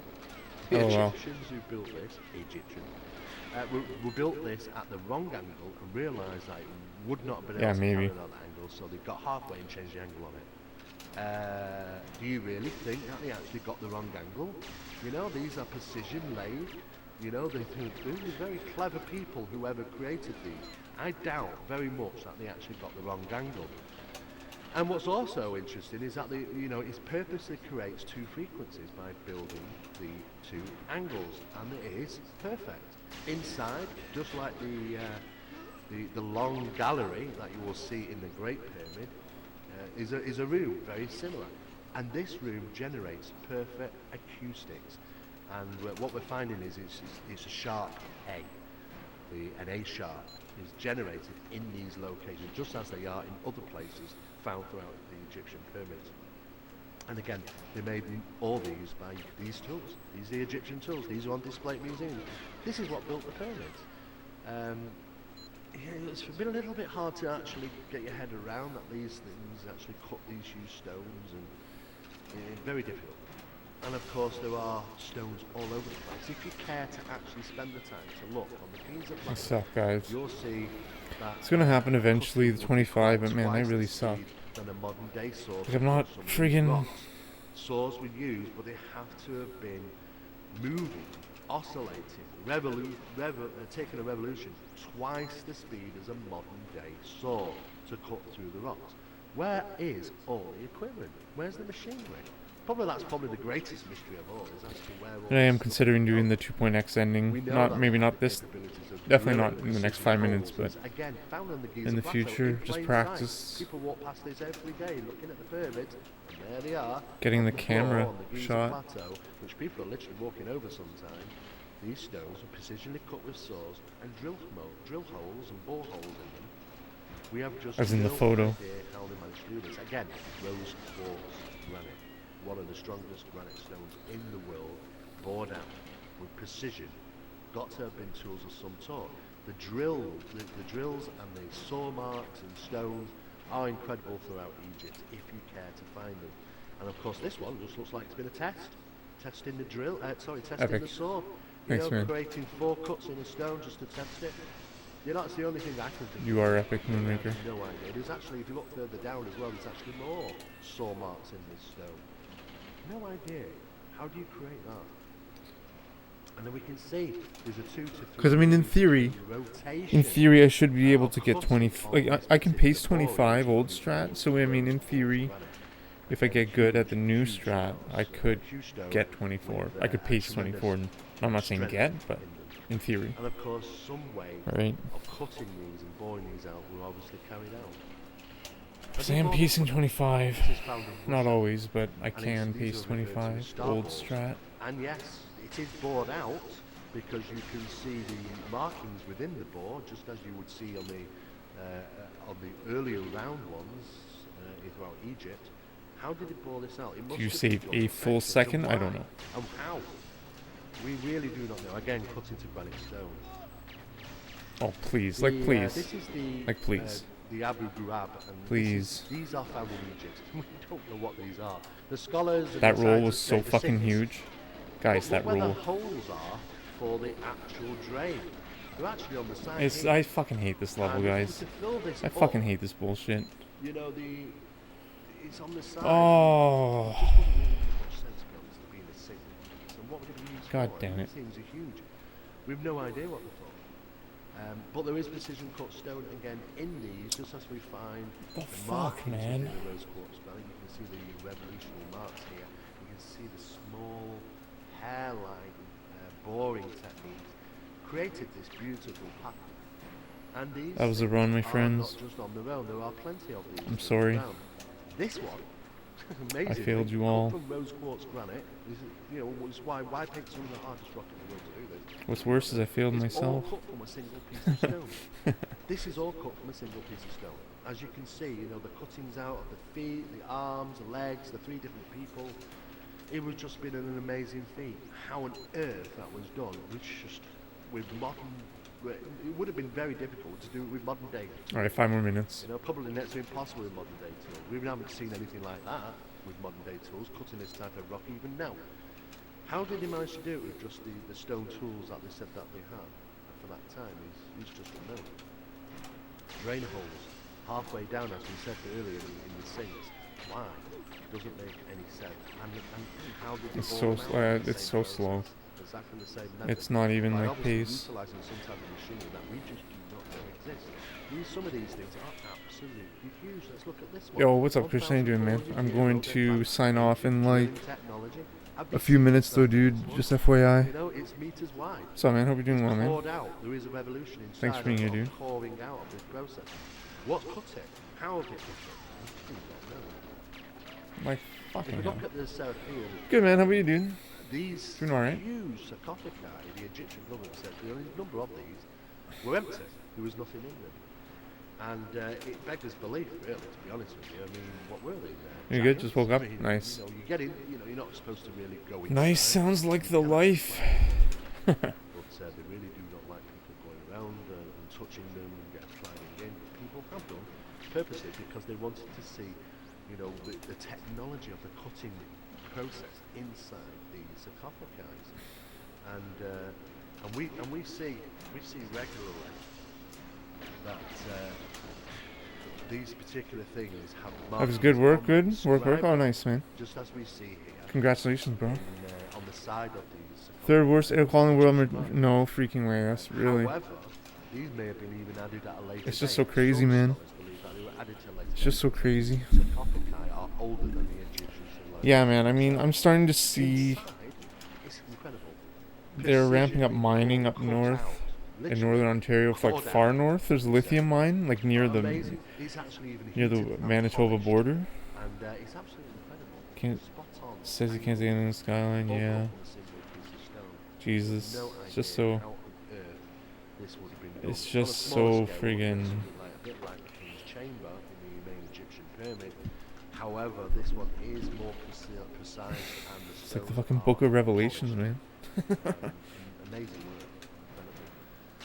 But probably one of the hardest stones to work with in that time would have been diorite, stronger stone than even quartz granite.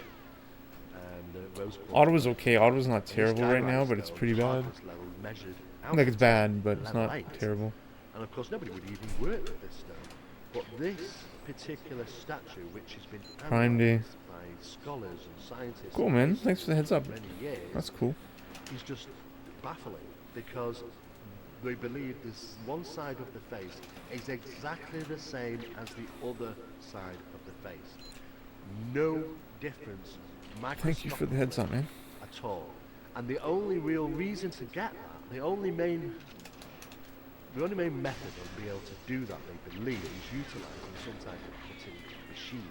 As The with probably derailment? something like that in modern day, one side of the face is Cause the exactly thunderstorm. same as Oh, the other. interesting. And even they believe even Uh, people who in Ohio, created this, I don't know. I because don't they've think been so. able to create this by hand, you would never Did you get see the such radar a- map of where the fire and started this in is Quebec? an exact They match, started. microscopic.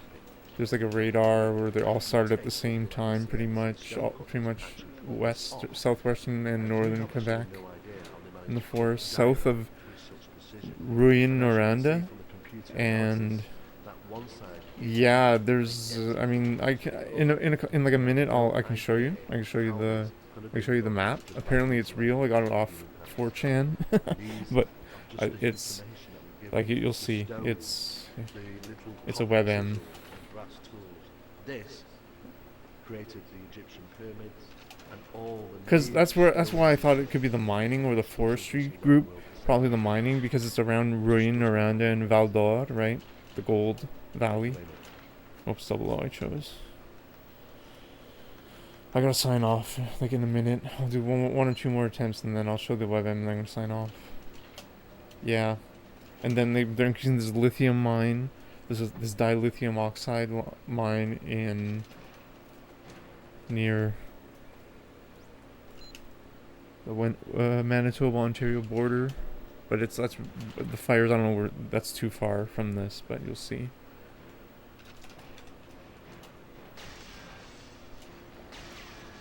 And I mean, Harper sold a large part of Canada to Chinese mining companies.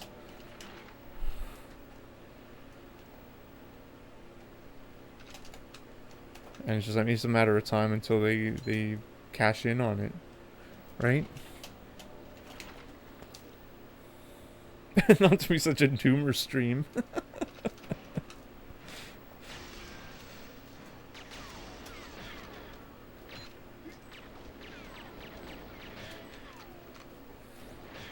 Alright, one more run. The dino, one more.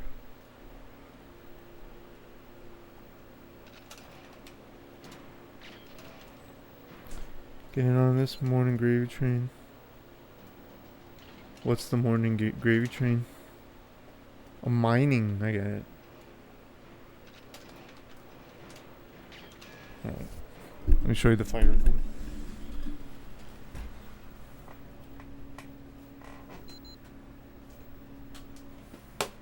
Some caffeine.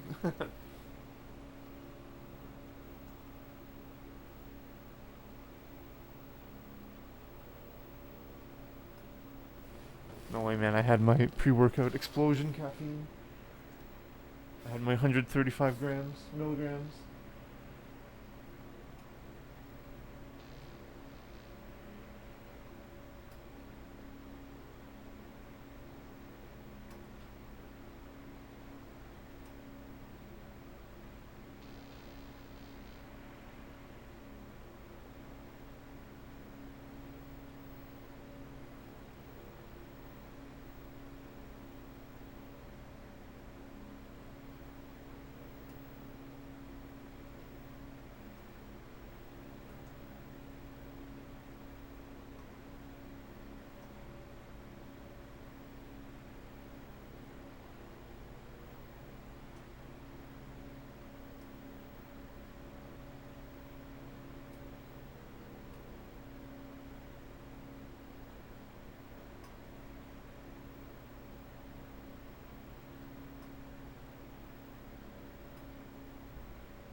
$36 sounds today on the app. Oh, nice, dude. Congrats, bro.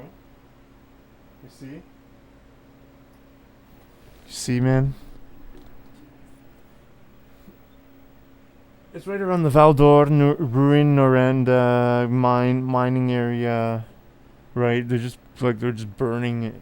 I don't know, man. It's all cahoots.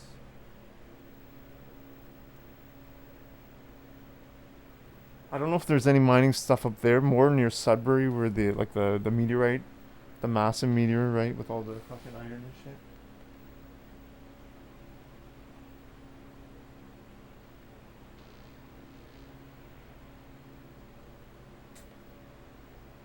I don't know. I can't tell. I'm not a friggin' meteorologist, right? I can't conclude it, but so I haven't ruled it out. I haven't ruled out lightning, obviously. I think it might be like the most probable reason, but I mean, it's just really interesting that it's around some of the mining areas. It's not exactly near the mining areas, but it seems like a place where they want to expand where there's no legislation currently. Because around the mining areas there is legislation. You know what I mean?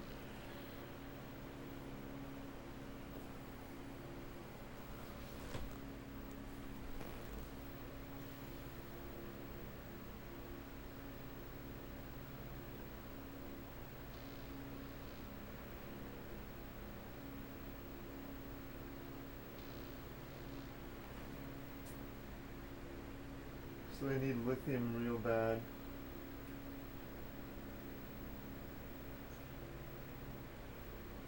You guys want to see my new? Wait. Let me see. Let me show you something. Yeah, they need lithium. Yeah, dilithium oxide.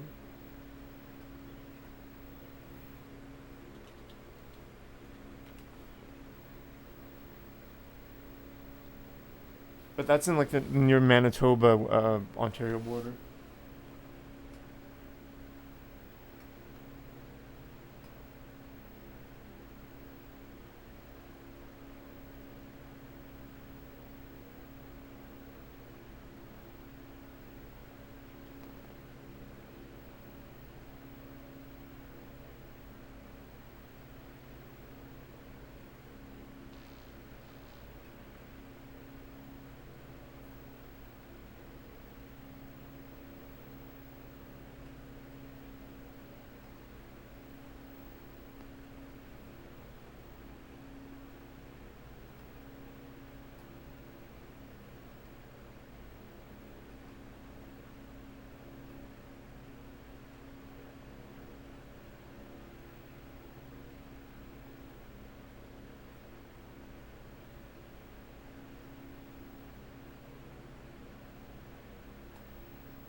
Unable to open.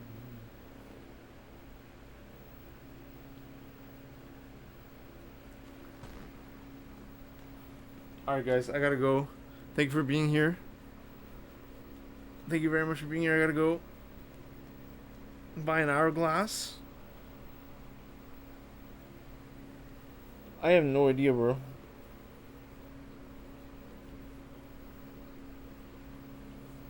Amazon. Alright, later, bro. Peace out. Or eBay. There might be some antique ones on eBay that'd be pretty cool.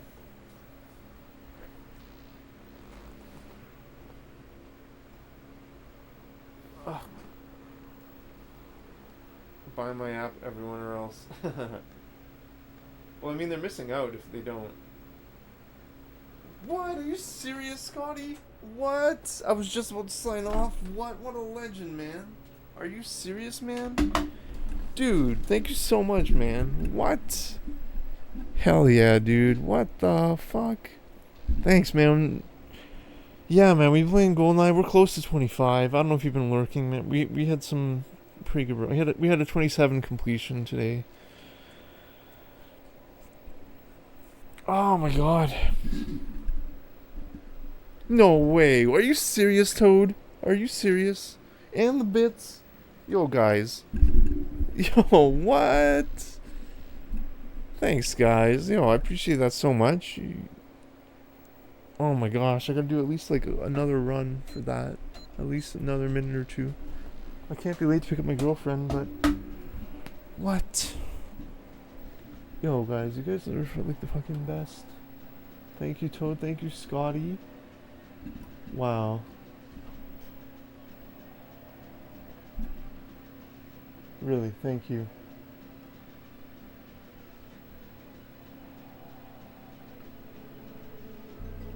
That's really generous of you.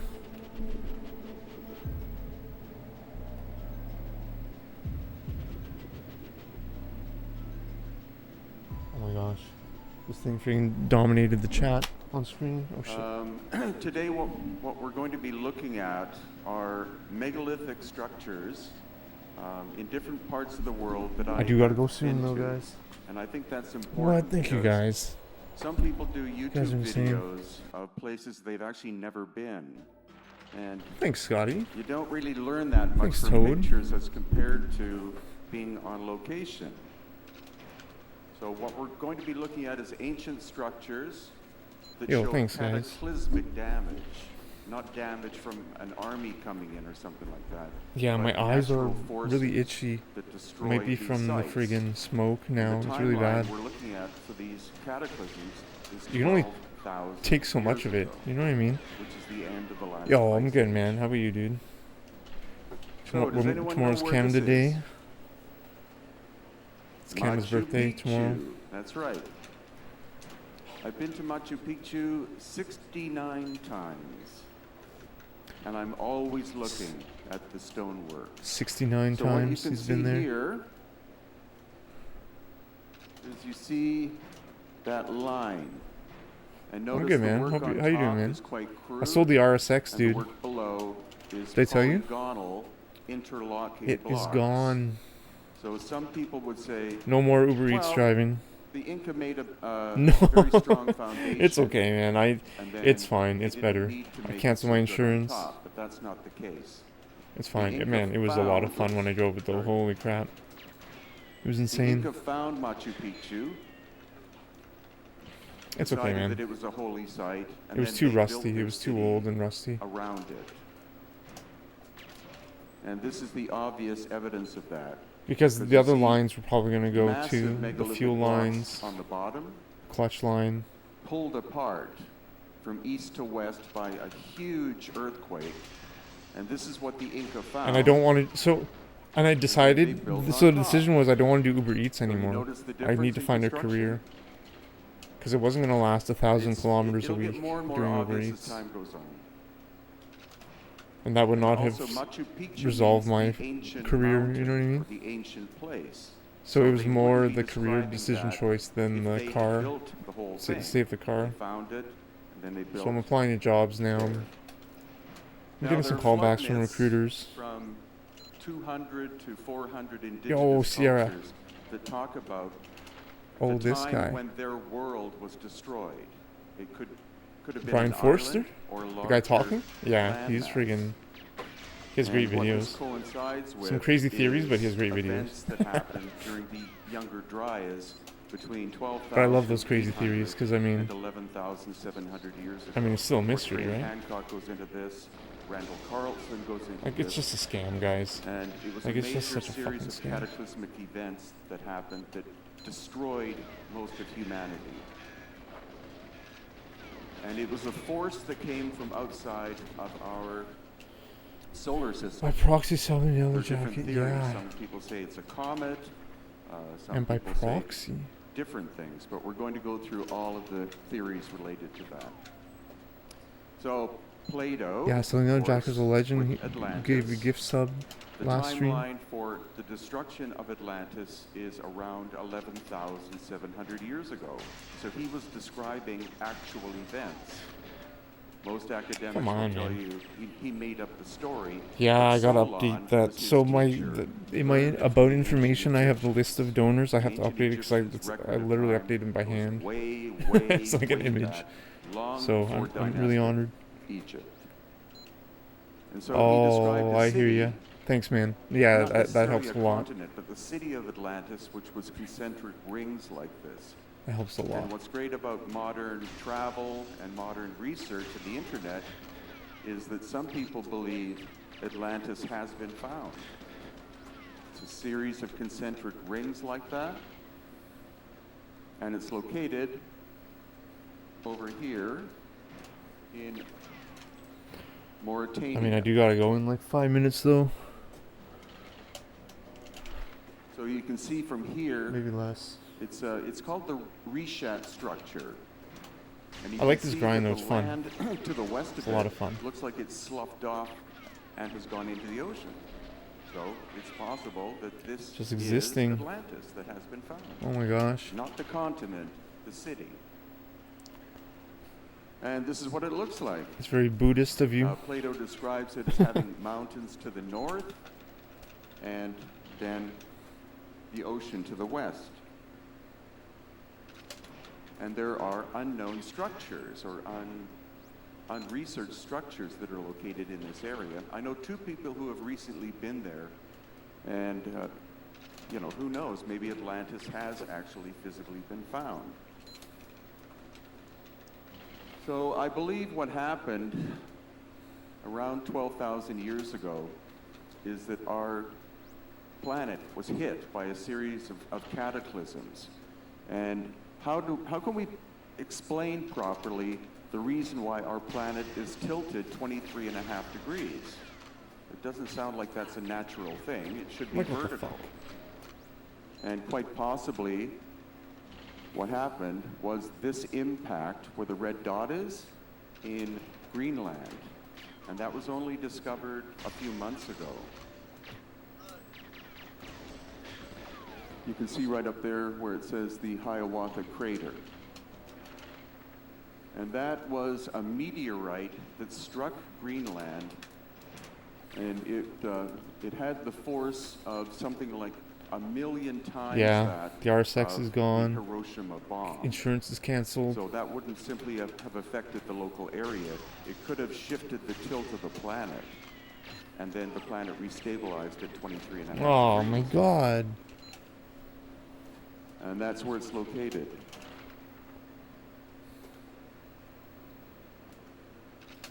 As it says, as big as a city. And it left a crater 31 kilometers across. Also, what happened to all the megafauna of North America? At that time, about 12,000 years ago, the megafauna suddenly go extinct. And some people blame the Native Americans, but there were millions of these animals. So the theory is, and the same thing with the woolly mammoths that were found flash frozen in Siberia. One day Yeah, they're it looks like it's gonna rain. We're wandering just going to around an outdoor chewing baseball on game. buttercups, and the next moment they're flash frozen. And so I think what happened was the planet shifted very rapidly, and that changed their entire climate. They Okay, went 3 from minutes. being I in a gotta sign temperate off in 3 climate to minutes. Arctic, and they would have died Thank you, Toad. Thank you, Scotty. immediately. And also ancient civilizations that suddenly disappear That's really around cool. that Thanks, time guys. period, Yeah, like, including the Clovis now that I think people. about it, that's just amazing. Thank you. That helps a lot. Just makes me feel so special. One theory was by and it helps Alan a lot and financially Dallaire, right and now. They believe that a giant comet broke Sick. up That looks sick. That's and sick. Email. struck Thanks, the man. Earth in different places, causing almost total devastation.